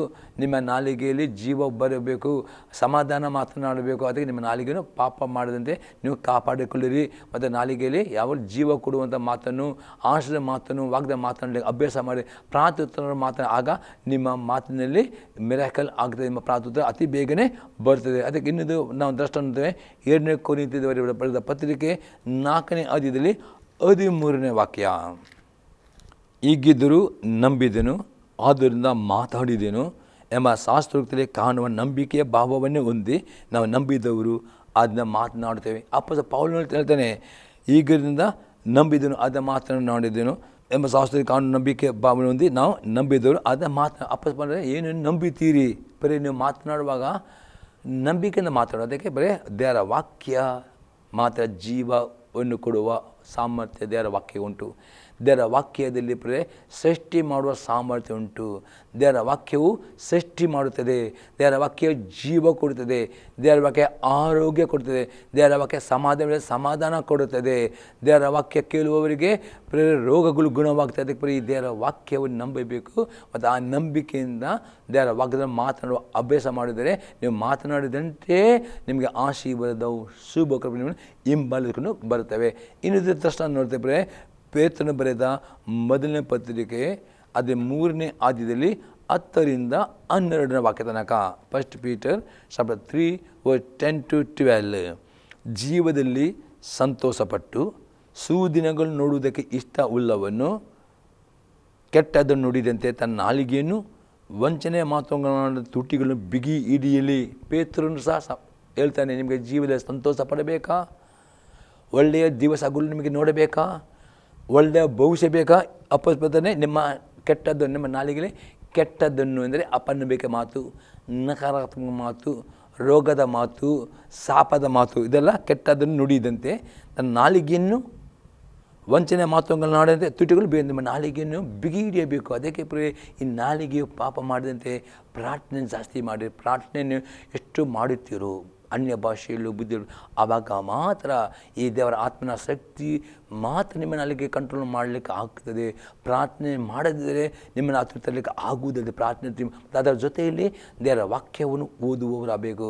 ದೇವರ ವಾಕ್ಯದಲ್ಲಿ ಇರುವ ಆಜ್ಞೆಗಳನ್ನು ನೆನಪಿಟ್ಟುಕೊಳ್ಳಬೇಕು. ಆಗ ಈ ಎರಡೂ ಮಾಡುವುದಾದರೆ ಮಾತ್ರವೇ ನಿಮ್ಮ ನಾಲಿಗೆ ಕಡಿಮೆಯನ್ನು ಹಾಕಲಿಕ್ಕೆ ಸಾಧ್ಯ. ಒಂದು ವೇಳೆ ನೀವು ಪ್ರಾರ್ಥನೆ ಕಡಿಮೆ ಮಾಡ್ತಿರೋ ಆಗ ಈ ನಾಲಿಗೆ ಪಾಪ ಮಾಡಿ ನಿಮಿತ್ತವಾಗಿ ನೀವು ಒಳ್ಳೆಯ ದಿವಸ ನೋಡಲಿಕ್ಕೆ ಆಗುವುದಿಲ್ಲ, ಸುಖವನ್ನು ಅನುಭವ ಮಾಡಲಿಕ್ಕೆ ಆಗುವುದಿಲ್ಲ, ಆರೋಗ್ಯ ಅನುಭವ ಮಾಡಲಿಕ್ಕೆ ಆಗೋದ್ರ ಬೆಲೆಗೆ ರೋಗ ಜಾಸ್ತಿ ಆಗ್ತದೆ, ಚಿಂತೆ ಜಾಸ್ತಿ ಆಗ್ತದೆ, ಸಮಸ್ಯೆ ಜಾಸ್ತಿ ಇದೆ, ಸೋದನೆ ಜಾಸ್ತಿ ಇದೆ. ಈ ರೀತಿಯಾಗಿ ನಿಮ್ಮ ಇಡೀ ಜೀವಮಾನವೆಲ್ಲ ದುಃಖದಲ್ಲಿ, ಕಣ್ಣೀರದಲ್ಲಿ, ರೋಗದ ಹಾಗೆ ದೇವರ ಚಿತ್ತವಲ್ಲ ಪಡೆದೆ. ದೇವರ ಚಿತ್ತವಾಗಿದೆ ಅಪ್ಪದೆ ನೀವು ಈ ಲೋಕದಲ್ಲಿರುವಾಗ ಜೀವದಲ್ಲಿ ಸಂತೋಷ ಪಡಬೇಕು, ಒಳ್ಳೆಯ ದಿನಗಳ ಅನುಭವ ಮಾಡಬೇಕು. ಆನಂತರ ಯೇಸು ಕರೆಯುವಾಗ ಪರಲೋಕವನ್ನು ಸೇರಬೇಕು. ಇದು ದೇವರ ಚಿತ್ತ. ಅದು ಬಿಟ್ಟುಕೊಂಡು ಈ ಲೋಕದಲ್ಲಿ ನೀವು ನರನಾಟ, ಕಷ್ಟ, ನಿರಾಶೆ ದೇವರ ಎಂದಿಗೂ ಚಿತ್ತ. ಅದಕ್ಕೆ ಅಪ್ಪಸ್ತನೆ ಜೀವದಲ್ಲಿ ಸಂತೋಷ ಪಡಬೇಕಾ? ಸೂದು ನುಡಿದು ಇಷ್ಟವುಳ್ಳಬೇಕಾ? ನಿಮ್ಮ ನಾಳೆ ಕೆಟ್ಟ ನುಡಿದಂತೆ ನಾಲಿಗೆನು ವಂಚನೆ ಮಾತುಗಳನ್ನಾಡಿದಂತೆ ತುಟಿಗಳನ್ನು ಬಿಗಿ ಹಿಡಿಯಬೇಕು. ಮತ್ತು ಅದು ಆನಂದವಾಗಿ ಅವನು ಕೆಟ್ಟದನ್ನೇ ಬಿಟ್ಟು ಒಳ್ಳೆಯದನ್ನು ಮಾಡಲಿ. ಕೆಟ್ಟದೇ ನಿಮ್ಮ ಕುಟುಂಬದಲ್ಲಿ ಬರೀ ಜಗಳ ಮಾಡುವ ಅನೇಕ ಕುಟುಂಬದಲ್ಲಿ ಯಾಕೆ ಅನೇಕ ಕುಟುಂಬದಲ್ಲಿ ಕಷ್ಟಗಳು ಹೋಗ್ತಾರೆ? ಅನೇಕರು ತಮ್ಮ ಕುಟುಂಬದ ಗಂಡನ ಮೇಲೆ ಸಣ್ಣ ಸಣ್ಣ ಜಗಳ ಆಗೋದು, ಕೋಪ ಮಾಡೋದು, ಸಿಟ್ಟು ಮಾಡೋದು, ಇದೆಲ್ಲ ನೀವು ಬಿಟ್ಟು ಬಿಡಬೇಕು. ಸಮಾಧಾನ ಆರಿಸಿ ಅದಕ್ಕೋಸ್ಕರ ಪ್ರಯತ್ನ ಪಡಲಿ. ಗಂಡ ಹೆಂಡತಿ ಇಬ್ಬರೂ ಸಮಾಧಾನಕ್ಕೋಸ್ಕರ ಪ್ರಯತ್ನ ಮಾಡಬೇಕು. ಒಬ್ಬರೊಬ್ಬರು ಸುಧಾರಿಸಿಕೊಳ್ಳಬೇಕು. ಯಾಕಂದರೆ ಸಮಾಧಾನ ಎಲ್ಲಿ ಉಂಟು ಅಲ್ಲಿ ದೇವರಲ್ಲಿ ಇದ್ದಾನೆ. ಸಮಾಧಾನ ನೀವು ಕಾಪಾಡಿದ್ರೆ ಅಲ್ಲಿ ಸೈತಾನ ಬರ್ತಾನೆ, ಬಂದು ಎಲ್ಲ ನಿಮ್ಮ ಕುಟುಂಬ ಹಾಳು. ಅದಕ್ಕೆ ಸಮಾಧಾನ ಆರೋಗ್ಯ ಪ್ರಯತ್ನ ಪಡಬೇಕು ಅಂತೆಲ್ಲ ಪೋಸ್ತಾನೆ. ಮತ್ತು ಅನ್ಯವಾಗಿ ಯಾಕಂದರೆ ಕರ್ತನು ನೀತಿವಂತನ ಕಟಾಕ್ಷಿಸ್ತಾನೆ, ಆತ ಅವರ ವಿಜ್ಞಾಪನೆ ಕಿವಿ ಕೊಡುತ್ತಾನೆ. ನಿಮ್ಮ ಪ್ರಾರ್ಥನೆ ಕೇಳಬೇಕಾದ್ರೆ ನಿಮ್ಮ ಬಾಯಲ್ಲಿ ಸಹ ನೀವು ನೀತಿವಂತರಾಗಬೇಕು. ನಿಮ್ಮ ಬಾಯಿ ಮಾತುಗಳಿಂದ ನೀತಿವಂತರಾಗಬೇಕು. ಆವಾಗ ಮಾತ್ರ ನಿಮ್ಮ ಪ್ರಾರ್ಥನೆ ಕೇಳುತ್ತಾನೆ.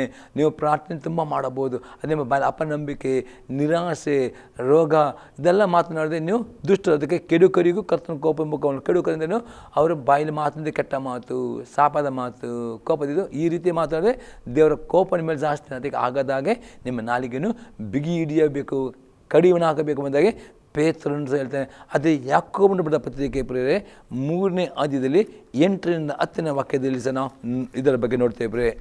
ಯಾಕೋಬನ ಬರೆದ ಪತ್ರಿಕೆ 3ನೇ ಅಧ್ಯಾಯದಲ್ಲಿ 8-10 ವಾಕ್ಯ. ನಾಲಿಗೆಯನ್ನು ಯಾವ ಮಾನವನು ಹತೋಟಿ ತರಲಾರನು, ಅದು ಸುಮ್ಮನಿರಲಾದ ಕೆಡುಕಾಗಿದೆ, ಮರಣಕರವಾದ ವಿಷ ತುಂಬಿಯದೆ. ಯಾಕೋ ಹೇಳ್ತಾನೆ, ನಾಲಿಗೆಯನ್ನು ಯಾವ ಮನುಷ್ಯ ಹತೋಟಿ ತರಲಿಕ್ಕೆ ಆಗುವುದಿಲ್ಲ. ಅದಕ್ಕೆ ಪ್ರಾರ್ಥನೆ ಮಾಡಬೇಕು. ನೋಡಿ ಇಲ್ಲಿ ಅತಿ ಸ್ಪಷ್ಟ ಯಾಕೋ ಹೇಳ್ತಾನೆ, ಆದರೆ ನಾಲಿಗೆಯನ್ನು ಯಾವ ಮಾನವನು ಹತೋಟಿಗೆ ತರಲಾರನು, ಅದು ಸುಮ್ಮನಿರಲಾರದ ಕೆಡುಕಾಗಿದೆ, ಮರಣಕರದ ವಿಷದಿಂದ ತುಂಬಿದೆ. ಸರಿ ಅರ್ಥ ಮಾಡಿಕೊಳ್ಳಿ. ಒಂದು ವೇಳೆ ನಿಮ್ಮ ಜೀವಿತದಲ್ಲಿ ನೀವು ಪ್ರಾರ್ಥನೆಗೆ ಪ್ರಾಮುಖ್ಯತೆ ಕೊಡುವುದಿಲ್ಲವೋ, ನಿಮ್ಗೆ ಅನ್ಯ ಭಾಷೆ ಇದ್ದಕ್ಕೂ ಅನ್ಯ ಭಾಷೆ ಪ್ರಾರ್ಥನೆ ಮಾಡೋದಿಲ್ಲವೋ, ಸ್ತುತಿ ಸ್ತೋತ್ರ ಮಾಡೋದಿಲ್ಲವೋ, ಮತ್ತು ದೇವರ ವಾಕ್ಯ ಓದುವುದಿಲ್ಲವೋ, ದೇವರ ವಾಕ್ಯದ ಆಗ ನಿಮ್ಮ ನಾಲಿಗೆ ನೀವು ಹತೋಟಿ ಮಾಡಲಿಕ್ಕೆ ಆಗುವುದಿಲ್ಲ. ಅದು ವಿಷಕರವಾಗಿದೆ. ಅದಕ್ಕೆ 9 ನಾಲಿಗೆಯಿಂದ ತಂದೆಯಿಂದ ಕರ್ತನನ್ನು ಕೊಂಡಾಡ್ತೇವೆ, ಅದನ್ನು ದೇವರ ಹೋಲಿಕೆ ಸರಿಯಾಗಿ ಉಂಟು ಮಾಡೋ ಮನಸ್ಸನ್ನು ಶಪಿಸ್ತೇವೆ. ಎಷ್ಟೋ ದೇವರ ಮಕ್ಕಳು ಪ್ರಾರ್ಥನೆ ಮಾಡುತ್ತಾರೆ. ಅದಕ್ಕೆ ಪ್ರಾರ್ಥನೆ ಮತ್ತು ವಾಕ್ಯ ಎರಡೂ ಬೇಕು. ಪ್ರಾರ್ಥನೆ ಮಾಡಬೇಕು, ಹಾಗೆ ದಾವೀದನ ಬಗ್ಗೆ ನಾನು ನಿನಗೆ ವಿರುದ್ಧ ಪಾಪ ಮಾಡಿದೆ, ದೇವರ ಆಜ್ಞೆಗಳನ್ನು ಇಟ್ಟುಕೊಂಡು, ಹಾಗೆ ಎರಡೂ ಇದ್ದರೆ ಮಾತ್ರ. ಕೆಲವರು ಖಾಲಿ ಪ್ರಾರ್ಥನೆ ಮಾಡಿ, ಇಲ್ಲಿ ಅಪೊಸ್ತಲ ನಾಲಿಗೆಯಿಂದ ತಂದೆ ಕರ್ತಕೊಂಡು ಅನೇಕರು ನಾನು ತುಂಬ ಸ್ತುತಿ ಪದಗಳು ಆಡುತ್ತಾರೆ. ಆದರೆ ಎಂಥದೇ ಅಪೊಸ್ತಲ ಯಾಕೋಬನು ಅದರಿಂದ ದೇವರ ಹೋಲಿಕೆ ಸರಿಯಾಗಿ ಉಂಟು ಮಾಡಿ ಮನಸ್ಸು ಶಪಿಸ್ತೇವೆ. ಅದೇ ಬಾಯಿಂದ ಸ್ತುತಿ ಸಾಪ ಎರಡೂ ಬರ್ತವೆ. ನನ್ನ ಸೋದಿಗಳು ಯೋಗ್ಯ ಎಂದಿಗೂ ಹಾಗೆ ಬರಬಾರ್ದು. ನಮ್ಮ ಬಾಯಿಂದ ಸ್ತುತಿಯು ಮಾಡುವುದು, ಅದೇ ಬಾಯಿಂದ ಶಪಿಸಬಾರದು. ಅದಕ್ಕೆ ಪ್ರೇರೆ ವಾಕ್ಯ ಬೇಕು. ಅನೇಕರು ಇಲ್ಲಿ ಮೋಸ ಹೋಗ್ತಾರೆ. ಅನೇಕರು ತುಂಬ ಪ್ರೇರಣೆ ಮಾಡ್ತಾರೆ, ಅನ್ಯ ಭಾಷೆಯಲ್ಲೂ ಪ್ರೇರಣೆ ಮಾಡ್ತಾರೆ. ಅದೇ ವಾಕ್ಯ ಕೊರತೆ ಇದ್ದಾರೆ ಪ್ರೇರೆ. ಈ ರೀತಿ ಅದೇ ಅವರು ಪ್ರಾರ್ಥನೆ ಮಾಡುವಾಗ ದೇವ್ರ ಸ್ತುತಿ ಸ್ತೋತ್ರ ಮಾಡ್ತಾರೆ, ಅನ್ಯ ಭಾಷೆ ದೇವರೆಲ್ಲ ಪ್ರೇರಣೆ ಮಾಡ್ತಾರೆ. ಅದು ಆದ ನಂತರ ಅದೇ ಬಾಯಿಂದ ಒಬ್ಬರೊಬ್ಬರ ಬಗ್ಗೆ ದೂರುವುದು, ಒಬ್ಬರೊಬ್ಬರ ಬಗ್ಗೆ ಶಪಿಸುವುದು, ಇದೆಲ್ಲ ಮಾಡಿದ ನಿಮಿತ್ತಾಗಿ ಏನಾಗ್ತದೆ, ಅವರ ಆಶೀರ್ವಾದ ಅದು ಅಡ್ಡಿಯಾಗ್ತದೆ. ಅದಕ್ಕೆ ಅಪೊಸ್ತಲ ಕೂಡ ಈಗಿರುವುದು ಯೋಗ್ಯವಲ್ಲ ಹೇಳ್ತಾನೆ. ಮತ್ತು ಆನಂದ ವಾಕ್ಯದೆ ಊಟೆಯ ಒಂದೇ ಬಾಯಿಂದ ಸಿಹಿ ನೀರು ಕೈ ನೀರು ಉಂಟೆ. ನನ್ನ ಸಹೋದರರೇ, ಅಂಜೂರದ ಮರವು ಎಣ್ಣೆ ಮರ ಕಾಯಿ ಬಿಡುವುದು, ದ್ರಾಕ್ಷಿ ಬಳ್ಳಿಯಲ್ಲಿ ಅಂಜೂರ ಹಣ್ಣಾಗುವುದು, ಹಾಗೆಯೇ ಉಪ್ಪು ನೀರಿನ ಬಾವಿಯಿಂದ ಸಿಹಿ ನೀರು ಬರುವುದಿಲ್ಲ. ಅದಕ್ಕೆ ಅಪೊಸ್ತಲ ಯಾಕೆ ಸರಿ ಹೇಳ್ತಾನೆ, ನಿಮ್ಮಲ್ಲಿ ದೇವರ ಆತ್ಮನು ವಾಸಿಸುವುದಾದರೆ ಪ್ರೇರೆ ನಿಮ್ಮ ಮಾತಿನಲ್ಲಿ ಗೊತ್ತಾಗಬೇಕು, ಫಲಗಳು ಗೊತ್ತಾಗ. ಅದಕ್ಕೆ ನೀವು ಪ್ರಾರ್ಥನೆ ಮಾಡಿದಷ್ಟು ವಾಕ್ಯವು ಸಹ ಓದಬೇಕು.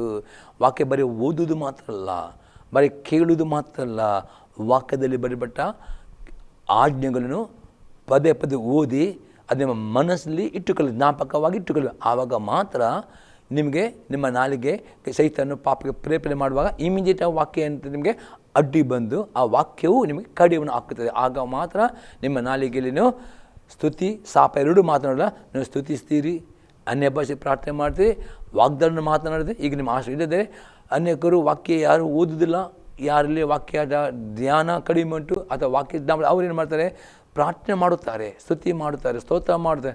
ಅದೇ ಬದ ಇದು ಮಾಡಬಾರದು ಎಂಬುದಾಗಿ ಯಾಕೋಬನು ಹೇಳುತ್ತಾನೆ. ಯಾಕಂದರೆ ಮಾಡಿದರೆ ನಿಮ್ಮ ಆಶೀರ್ವಾದವು ನೀವು ಹಾಳು ಮಾಡ್ತೀರಿ. ನಿಮ್ಮ ಜೀವಿತದಲ್ಲಿ ನೀವು ಸಹಿತ ಅವಕಾಶ ಸಹಿತ ಬಂದು ಮಾಡ್ತಾನೆ, ಆತನ ಕಲ್ಲನ್ನು ಬಂದು ನಿಮ್ಮೆಲ್ಲ ಆಶೆ ಕದ್ದುಕೊಂಡು ಹೋಗ್ತಾನೆ. ಅದಕ್ಕೆ ಸೌಲಭ್ಯ ಹೇಳ್ತಾನೆ, ತನ್ನ ನಾಲಿಗೆಯನ್ನು ಬಾಯಿನ ಯಾರು ಕಾಯುತ್ತಾರೋ ಅವರು ತೊಂದರೆ ರಕ್ಷಿಸಿಕೊಳ್ಳುತ್ತಾರೆ. ಇಲ್ಲದರೆ ಸೈತಾನನು ಬಂದು ತೊಂದರೆ ಮೇಲೆ ತೊಂದರೆ, ಕಷ್ಟ ಮೇಲೆ ಕಷ್ಟ, ಶೋಧನೆ ತರ್ತಾ ಇರುತ್ತಾನೆ. ಅದಕ್ಕೆ ಅವಕಾಶ ಕೊಡಬಾರದು. ಇನ್ನೊಂದು ಎಕ್ಸಾಂಪಲ್ ನೋಡೋಪ್ರೆ, ಯಾಕೋಬನ ಪತ್ರಿಕೆ 1ನೇ ಅಧ್ಯಾಯದಲ್ಲಿ 26ನೇ ವಾಕ್ಯ, ಜೇಮ್ಸ್ 1:26, ಯಾವನಾದರೂ ತನ್ನ ನಾಲಿಗೆ ಸದ್ಭಕ್ತನೆಂದು ಎನಿಸಿಕೊಳ್ಳುವ, ಯಾವನಾದರೂ ತನ್ನ ನಾಲಿಗೆಗೆ ಕಡಿವಾಣವನ್ನು ಹಾಕದೆ ತನ್ನ ಹೃದಯವನ್ನು ಮೋಸಗೊಳಿಸುವುದಾದರೆ ಅವನ ಭಕ್ತಿ ನಿಷ್ಪ್ರಯೋಜನವಾಗಿದೆ. ಇಲ್ಲಿ ಯಾಕೆ ಬರುತ್ತೆ, ನೀವು ತುಂಬ ಭಕ್ತಿವಂತರಾಗಿ ನೀವು ಪ್ರಾರ್ಥನೆ ಮಾಡ್ಬೋದು. ಹೊರಗೆ ತುಂಬ ಭಕ್ತಿವಂತರು ಹಾಗಾದರೆ ಒಂದು ವೇಳೆ ನಿಮ್ಮ ನಾಲಿಗೆ ನೀವು ಕಡಿವಾಣ ಹಾಕದಿದ್ದರೆ ಯಾಕೊಬ್ಬ ನಿಮ್ಮ ಭಕ್ತಿ ನಿಷ್ಪ್ರಯೋಜನ. ಎಷ್ಟು ನೀವು ಪ್ರಾರ್ಥನೆ ಮಾಡಿ 10 ಗಂಟೆ ಪ್ರೇಯರ್ ಮಾಡ್ಬೋದು, ಎಷ್ಟು ಒಳ್ಳೆಯ ಸ್ತುತಿ ಸ್ತೋತ್ರ ನೀವು ಮಾಡಬಹುದು, ಎಷ್ಟು ಒಳ್ಳೆಯ ವಾದ್ಯ ಬಾರಿಸ್ಬೋದು, ಅಥವಾ ಎಷ್ಟು ಒಳ್ಳೆಯ ಅನ್ಯ ಭಾಷೆಯೂ ಪ್ರೇಯರ್ ಮಾಡಬಹುದು ಪ್ರೇರೆ. ಆದರೆ ದೇವರ ವಾಕ್ಯ ಪುನಃ ಹೇಳ್ತಾರೆ, ಪ್ರಾರ್ಥನೆ ಜೊತೆಲಿ ದೇವರ ವಾಕ್ಯ ಅತಿ ಇಂಪಾರ್ಟೆಂಟ್. ವಾಕ್ಯ ಮಾತ್ರ. ಅದಕ್ಕೆ ದಾವೀದ ಹೇಳ್ತಾನೆ, ನಾನು ನಿನಗೆ ವಿರುದ್ಧಕ್ಕೆ ಪಾಪ ಮಾಡದಂತೆ ನಿನ್ನ ನುಡಿಯನ್ನು ಇಟ್ಟುಕೊಂಡಿದ್ದೇನೆ. ಯೋನ ಬರೆದ ಪತ್ರಿಕೆ 3ನೇ ಅಧ್ಯಾಯದಲ್ಲಿ 9ನೇ ವಾಕ್ಯದಲ್ಲಿ ಸಹ ಅಪೊಸ್ತಲ ಯೋನನು ಹೀಗೆ ಹೇಳ್ತಾನೆ, 1 John 3:9, ದೇವರಿಂದ ಹುಟ್ಟಿದ್ದವನು ಪಾಪ ಮಾಡನು, ದೇವರ ಜೀವವನ್ನು ನೆಲೆಗೊಂಡಿದೆ, ಅವನ ಹುಟ್ಟಿದ ಕಾರಣ ಪಾಪ ಮಾಡೋನು ಆಗಿರಲಾರನು.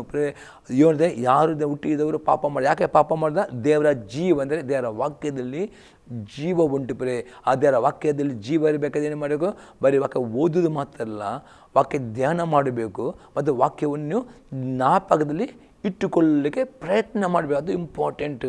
ಆ ವಾಕ್ಯ ನಿಮ್ಮಲ್ಲಿ ಜ್ಞಾಪಕ ಇಟ್ಟುಕೊಂಡರೆ ಮಾತ್ರವೇ ನೀವು ಪಾಪ ಮಾಡಲಿಕ್ಕೆ ಅದು ಬಿಡುವುದಿಲ್ಲ, ಅದು ಕಡಿವನ್ನು ಆಗ್ತದೆ ಎಂಬುದಾಗಿ ಇಲ್ಲಿ ನೋಡಿ. ಪುನಃ ನಾವು 1 ಯೋನ ಬರೆದ ಪತ್ರಿಕೆ 5ನೇ ಅಧ್ಯಾಯದಲ್ಲಿ 18ನೇ ವಾಕ್ಯ ನಾವು ಓದುತ್ತೇವೆ. 1 John 5:18, ದೇವರಿಂದ ಹುಟ್ಟಿರುವವನು ಪಾಪ ಮಾಡುನಲ್ಲ ಎಂಬುದು ನಮಗೆ ಗೊತ್ತದೆ. ದೇವರಿಂದ ಹುಟ್ಟಿದ್ದಾತನು ಅವನು ಕಾಪಾಡುವನು, ಕೆಡುಕುಣವನು ಇಡುವುದಿಲ್ಲ. ಪುನಃ ಯೋನ ಹೇಳ್ತಾನೆ, ಯಾರು ದೇವರು ಹುಟ್ಟಿದ ಅವನು ಪಾಪ ಮಾಡುವುದಿಲ್ಲ. ಯಾಕೆ ಪಾಪ ಮಾಡುವುದಂದರೆ ದೇವರು ಹುಟ್ಟಿದ್ದಾತಂದರೆ ಅದರ್ಥ ದೇವರ ವಾಕ್ಯ ಎಂಬ ಯೇಸು ಕ್ರಿಸ್ತನ ಯಾವಾಗ ನಿಮ್ಮಲ್ಲಿ ವಾಕ್ಯ ನಿಮ್ಮಲ್ಲಿ ಇರುತ್ತದೋ ಯೇಸು ಕ್ರಿಸ್ತ ನಿಮ್ಮಲ್ಲಿ ಇರುತ್ತಾನೆ. ದೇವರ ವಾಕ್ಯವೇ ಯೇಸು ಕ್ರಿಸ್ತನಾಗಿದ್ದಾನೆ. ಅದೇ ದೇವರು ಹುಟ್ಟಿದಾತನೇ ಯೇಸು ಕ್ರಿಸ್ತನ ಅಥವಾ ವಾಕ್ಯ ಅವನು ಕಾಪಾಡುತ್ತಾನೆ, ಕೇಳಿಕೊಂಡು ಅವನು ಹಿಡಿಯುವುದಿಲ್ಲ. ಹಾಗಾದರೆ ಬರೀ ಸೈತಾನನು ನಿಮ್ಮನ್ನು ಆಕ್ರಮಣ ಮಾಡಲಿಕ್ಕೆ ಅವನಿಗೆ ಒಂದು ಬಾಗಿಲಾಗಿದೆ, ನಾಲಿಗೆ. ಅದು ಬೇರೆ ಬೇರೆ ಬಾಗಿಲು ನೋಡಿದ್ರೆ ಒಂದು ಬಾಗಿಲು ನಾಲಿಗೆ ಅದೇ. ಯಾವಾಗ ಈ ನಾಲಿಗೆಗೆ ನೀವು ಕಡಿಮೆ ಹಾಕಲಿಕ್ಕೆ ನೀವು ಕಲಿತುಕೊಳ್ಳಿದ್ದಲ್ಲೋ, ಯಾವಾಗ ಈ ನಾಲಿಗೆಗೆ ನೀವು ಈ ನಾಲಿಗೆ ಅಂಗನ ದೇವರ ಆತ್ಮನ ಅಧೀನಕ್ಕೆ ನಾವು ಒಪ್ಪಿಸ್ಕೊಳ್ಳಿದ್ದಿಲ್ಲವೋ, ಯಾವಾಗ ಈ ನಾಲಿಗೆಗೆ ಹತೋಟಿಡ್ಲಿಕ್ಕೆ ನೀವು ಪ್ರಾರ್ಥನೆ ಮತ್ತು ಹಾಗೆ ವಾಕ್ಯ ಓದುವುದಿಲ್ಲವೋ, ಅಥವಾ ವಾಕ್ಯವು ಧ್ಯಾನ ಮಾಡುವುದಿಲ್ಲವೋ, ಅಥವಾ ವಾಕ್ಯ ಜ್ಞಾಪಕದಲ್ಲಿ ಇಡುವುದಿಲ್ಲವೋ, ಆವಾಗ ಸೈತಾನನ ನಿಮ್ಮ ನಾಲಿಗೆಯನ್ನು ಕಂಟ್ರೋಲ್ ಮಾಡಿಕೊಂಡು ನೀವು ಪ್ರಾರ್ಥನೆ ಮಾಡಬಹುದು, ಗಂಟೆ ಪ್ರಾರ್ಥನೆ ಮಾಡು, ಉಪವಾಸ ಮಾಡಬಹುದು, ಒಳ್ಳೆಯ ಕ್ರಿಯೆಗಳು ಮಾಡಬಹುದು, ದಾನ ಧರ್ಮ ಎಲ್ಲವನ್ನು ಮಾಡಬಹುದು. ಆದರೆ ಯಾಕೋಬ 1:26 ವಾಕ್ಯ ಹೇಳ್ತದೆ, ಸದ್ಭಕ್ತಿ ನಿಲ್ಲಿಸಿಕೊಳ್ಳಲು ಯಾವನಾದರೂ ತನ್ನ ನಾಲಿಗೆ ಕಡಿಮೆ ಹಾಕಿದರೆ ಅವನ ಭಕ್ತಿ ನಿಷ್ಪ್ರಯೋಜನವಾಗಿದೆ. ಅವನ ಭಕ್ತಿಯು ಪ್ರಯೋಜನವಿಲ್ಲ. ಯಾಕೆ ಪ್ರಯೋಜನ ಇಲ್ಲ? ಅವನು ತನ್ನ ನಾಲಿಗೆಯಲ್ಲಿ ಮಾತನಾಡೋದು ನಕಾರಾತ್ಮಕ, ನಿರಾಶೆ, ಜಿಗುಪ್ಸೆ, ಒಬ್ಬರೊಬ್ಬರನ್ನು ದೂರುವುದು, ಒಬ್ಬರೊಬ್ಬರನ್ನು ನಿಂದಿಸುವುದು, ಇದೆಲ್ಲ ಮಾತು ನಿಮ್ಮದೇ. ಅವನ ಕುಟುಂಬವು ಸಹಿತನು ಆಕ್ರಮಣ ಮಾಡಿಕೊಂಡು ಅವನಿಗೆ ಏನಂದರೆ ತೊಂದರೆಗಳು, ಆಪತ್ತುಗಳು ಬರ್ತಾ ಇದ್ದ ಕಾರಣ ನಿಮ್ಮ ನಾಲಿಗೆ. ಅದಕ್ಕೆ ನಾವು ನೋಡ್ತೇವೆ ಧರ್ಮೋಪದೇಶಗಳ ಪುಸ್ತಕ 6ನೇ ಅಧ್ಯಾಯದಲ್ಲಿ 6ರಿಂದ 9ನೇ ವಾಕ್ಯ ತನಕ ದೇವರ ವಾಕ್ಯ ಯಾಕೆ ಜ್ಞಾಪಕದಲ್ಲಿ ಇಡಬೇಕೆಂಬುದಾಗಿ ಒಂದು ಎಕ್ಸಾಮ್ ನೋಡುವ. ಧರ್ಮೋಪದೇಶಗಳ ಪುಸ್ತಕ 6ನೇ ಅಧ್ಯಾಯದಲ್ಲಿ 6ರಿಂದ 9ನೇ ವಾಕ್ಯ ತನಕ, ಡಿಟರ್ನಮಿ ಚಾಪ್ಟರ್ 6:6-9. ನಾನೀಗ ನಿಮಗೆ ತಿಳಿಸೋ ಮಾತುಗಳು ನಿಮ್ಮ ಹೃದಯದಲ್ಲಿ ಇರಬೇಕು. ಇಲ್ಲಿ ದೇವರ ತಾನೇ ಇದರ ದೇವರ ಮಾತುಗಳು ನಿಮ್ಮ ಹೃದಯದಲ್ಲಿ ಅಂದರೆ ನಿಮ್ಮ ಮನಸ್ಸಲ್ಲಿ ಹೇಗೆ ಇಡಬೇಕು? ಇವುಗಳು ನಿಮ್ಮ ಮಕ್ಕಳಿಗೆ ಅಭ್ಯಾಸ ಮಾಡಿಸಿ, ಮನೆಯಲ್ಲಿ ಕೂತಿರುವಾಗಲೂ, ದಾರಿ ನಡೆಯುವಾಗಲೂ, ಮಲಗುವಾಗಲೂ, ಹೇಳುವಾಗಲೂ ಇವುಗಳ ವಿಷಯದಲ್ಲಿ ಮಾತನಾಡಬೇಡಿ. ಈ ರೀತಿ ನೀವು ವಾಕ್ಯ ನಿಮ್ಮಲ್ಲಿ ನೀವು ಇಟ್ಟುಕೊಂಡರೆ ಮಾತ್ರವೇ ಅದು ನೀವು ನಡೆಯುವಾಗಲೂ, ಕೂತ್ಕೊಳ್ಳೋಗು ನೀವು ಒಬ್ಬರ ಮಾತನಾಡಲಿಕ್ಕೆ ಸಾಧ್ಯ. ಮತ್ತು ಇವುಗಳು ಜ್ಞಾಪಕದ ಕೈಗೆ ಕಟ್ಟಿಕೊಳ್ಳಬೇಕು. ಜ್ಞಾಪಕದಲ್ಲಿ ಇಡು ಅತಿ ಇಂಪಾರ್ಟೆಂಟ್. ಅದಕ್ಕೆ ದೇವರ ವಾಕ್ಯ ಬರೀ ಓದೋದು ಮಾತ್ರ ಅಲ್ಲ, ಬರೀ ಸ್ಟಡಿ ಮಾಡೋದು ಮಾತ್ರ ಅಲ್ಲ, ಅಂದರೆ ಎಲ್ಲ ವಾಕ್ಯಗಳು ನಿಮಗೆ ಜ್ಞಾಪಕಲಿಕ್ಕೆ ಆಗುವುದು. ಆಜ್ಞೆಗಳು ಇಂಪಾರ್ಟೆಂಟ್ ಮತ್ತು ವಾಗ್ದಾನಗಳು ಇಂಪಾರ್ಟೆಂಟ್. ಅದಕ್ಕೆ ದಾವಿದನೇ, ನಾನು ನಿನಗೆ ವಿರುದ್ಧ ಪಾಪ ನಿನ್ನ ನುಡಿಗಳಂದರೆ ದೇವರ ಆಜ್ಞೆಗಳನ್ನು ಜ್ಞಾಪಕದಲ್ಲಿ ಇವುಗಳು ಜ್ಞಾಪಕ ಇಟ್ಟುಕೊಂಡ್ರೆ ಮಾತ್ರವೇ ಅದು ವಾಕ್ಯ ನಿಮ್ಮ ನಾಲಿಗೆ ಪಾಪ ಮಾಡೋದು ಕಡಿಮೆ ಹಾಕುತ್ತದೆ. ಒಂದು ವೇಳೆ ದೇವರ ಆಜ್ಞೆಗಳು ನೀವು ಜ್ಞಾಪಕ ಇಡದಿದ್ದರೆ ಸೈತಾನನ್ನು ಮಾಡ್ತಾನೆ. ನೀವು ತುಂಬ ಪ್ರಾರ್ಥನೆ ಮಾಡಬಹುದು, ಅನ್ಯ ತುಂಬ ಪ್ರಾರ್ಥನೆ. ಅದೇ ವಾಕ್ಯಲ್ಲಿದ್ದರೆ ಆ ನಾಲಿಗೆಯನ್ನು ಕೆಟ್ಟದ್ದು ಮಾತನಾಡಲಿಕ್ಕೆ, ಸಪ್ಪಿಸಲಿಕ್ಕೆ, ಚಾಡಿ ಮಾತು ಉಪಯೋಗ ಮಾಡಿಕೊಂಡು ನಿಮ್ಮ ಜೀವಿತದ ಅವನು ಪ್ರವೇಶ ಮಾಡಿ ನಿಮ್ಮ ಆಶೀರ್ವಾದವನ್ನು ಪ್ರಾರ್ಥನೆ ಕದ್ದುಕೊಂಡು ಹೋಗ್ತಂತೆ ಅವಕಾಶ ಕೊಡಬಾರ್ದು. ಇವುಗಳು ಜ್ಞಾಪಕ ಕೈ ಕಟ್ಟಿಕೊಳ್ಳಬೇಕು. ಇವು ಹಣೆಗೆ ಕಟ್ಟಿಕೊಳ್ಳುವ ಜ್ಞಾಪಕದ ಪಟ್ಟಿಯಂತೆ ಇರಬೇಕು. ನಿಮ್ಮ ಮನೆ ಬಾಗಿಲಿನ ನಿಲುವು ಪಟ್ಟಿಗಳು, ತಲೆ ಬಾಗಿಲುಗಳ ಮೇಲೆ ಇವನು ಬರೀ ಈ ರೀತಿ ದೇವರ ವಾಕ್ಯ ಜ್ಞಾಪಕದಲ್ಲಿಡಲಿಕ್ಕೆ ಪ್ರಯತ್ನ ಮಾಡಬೇಕು ಎಂಬುದಾಗಿ ದೇವರು ಈಸಲಿಗೆ ಆಗಿದ್ದೀವಿ. ಸಣ್ಣ ಕ್ರಿಸ್ತ ನೋಡ್ತೇವೆ, ದೇವರ ವಾಕ್ಯವು ನೆನಪಲ್ಲಿ ಇಡಬೇಕು, ವಾಕ್ಯ ಜ್ಞಾಪಕದಲ್ಲಿ ಇಡಬೇಕು, ವಾಕ್ಯವನ್ನು ನೀವು ಧ್ಯಾನ ಮಾಡಬೇಕು. ಆವಾಗ ಮಾತ್ರ ಹೃದಯದಲ್ಲಿ ವಾಕ್ಯ ತುಂಬಲ್ಪಟ್ಟರೆ ಬಾಯಿಂದ ಅದೇ ಮಾತನಾಡ್ತೀರಿ, ಬಾಯಿಂದ ಮಾತನಾಡಿರಿ, ಆಶೀರ್ವಾದ ಮಾತನ್ನು ಮಾತನಾಡಿರಿ, ಒಬ್ಬೊಬ್ಬರಿಗೆ ಜೀವ ಕೊಡುವಂಥ ಮಾತನಾಡಿರಿ, ಒಬ್ಬರಿಗೆ ಉತ್ತೇಜನ ಆಗುವಂಥ ಮಾತನಾಡಿರಿ, ಸಂತೈಸುವಿಕೆಯ ಮಾತನಾಡಿ, ಪ್ರೀತಿಯ ಮಾತನ್ನು ಮಾತನಾಡಿ, ಆರೋಗ್ಯ ಕೊಡುವಂಥ ವಾಗ್ದಾನ ಮಾತನಾಡಿರಿ ಪರೇ, ಸಾಲದಿಂದ ಬಿಡುಗಡೆಯುವಂಥ ಈ ರೀತಿಯ ಮಾತನಾಡಿ ನೋಡಿ ಪರೇ, ನಿಮ್ಮ ಜೀವಿತ ಆಶೀರ್ವಾದ ಶುಭ ಕೃಪೆಯನ್ನು ಹಿಂಬಾಲಿಸ್ಕೊಂಡು ಬರ್ತೇವೆ. ದೇವರ ನಮ್ಮ ಸ್ತೋತ್ರವಾಗಲಿ. ಈ ಸಂಧಿನ ಮೇಲೆ ಉತ್ತೇಜನವಾಗುವುದರೆ ನಿಮ್ಮ ಅಭಿಪ್ರಾಯ ತಿಳಿಸಿರಿ. ಪ್ರಾರ್ಥನೆ ಮಾಡೋಣ. ಪರಲೋಕದ ತಂದೆ ದೇವರೇ, ಯೇಸು ಕ್ರಿಸ್ತ ನಮ್ಮನ್ನು ಸ್ತೋತ್ರ ಕೊಂಡಾಡ್ತೇನೆ. ಈ ಸಲ ಪ್ರತಿಯೊಬ್ಬರಿಗೆ ಆ ನಾಲಿಗೆಗೆ ಹೇಗೆ ಕಡಿಮೆ ಹಾಕಬೇಕೆಂಬುದನ್ನು ಕಲಿಸಿಕೊಟ್ಟ ಈ ವಾಕ್ಯಗಳನ್ನು ಕೇಳಿದ ಎಲ್ಲ ನನ್ನ ವೀಕ್ಷಕರು ಈ ವಾಕ್ಯಗಳಿಗೆ ವಿಧಾನಿಕೊಂಡು ತಮ್ಮ ನಾಲಿಗೆ ಕಡಿಮೆ ಹಾಕಿಕೊಂಡು ತಮ್ಮ ನಾಲಿಗೆ ಪಾಪ ಮಾಡದಂತೆ ಕಾಪಾಡಿ ಕೃಪೆಯನ್ನು ಕೊಡಬೇಕು ನಾವು ಬೆಳ್ಕೊಂಡಿದ್ದಾವ. ಮತ್ತು ವಾಕ್ಯದಲ್ಲಿ ಪ್ರತಿಯೊಬ್ಬರ ಮೇಲಿನ ಆಶೀರ್ವಾದವನ್ನು ಬೆಳ್ತಾನೆ. ಕಷ್ಟದಲ್ಲಿ ಅವರಿಗೆ ಎಲ್ಲ ಕಷ್ಟದ ಬಿಡುಗಡೆ ಕೊಡಬೇಕು ನಾನು ರೋಗದಲ್ಲಿದ್ದವರೆಲ್ಲ ರೋಗವನ್ನು ಗುಣ ಮಾಡಬೇಕು ನಾನು ಬೆಳ್ಕೊಳ್ತಾನೆ. ಯೇಸು ಕ್ರಿಸ್ತನ ನಾಮದಲ್ಲಿ ಆಮೇನ್. ನಾನು ಬೆಳಕಲ್ವ ತಂದೆಯವರ ಪ್ರೀತಿಯು, ಯೇಸು ಕ್ರಿಸ್ತನ ಕೃಪೆಯು, ಪವಿತ್ರ ಅನ್ಯೋನ್ಯತೆಯು ಸದಾ ಕಾಲವು ಈ ಸಂಘಗಳ ಪ್ರತಿಯೊಬ್ಬ ವೀಕ್ಷಕರ ಹುಟ್ಟಿಗಿರಲಿ. ಆಮೇನ್. Price lord. ದೇವರನ್ನು ಆಶೀರ್ವಾದ ಮಾಡಲಿ.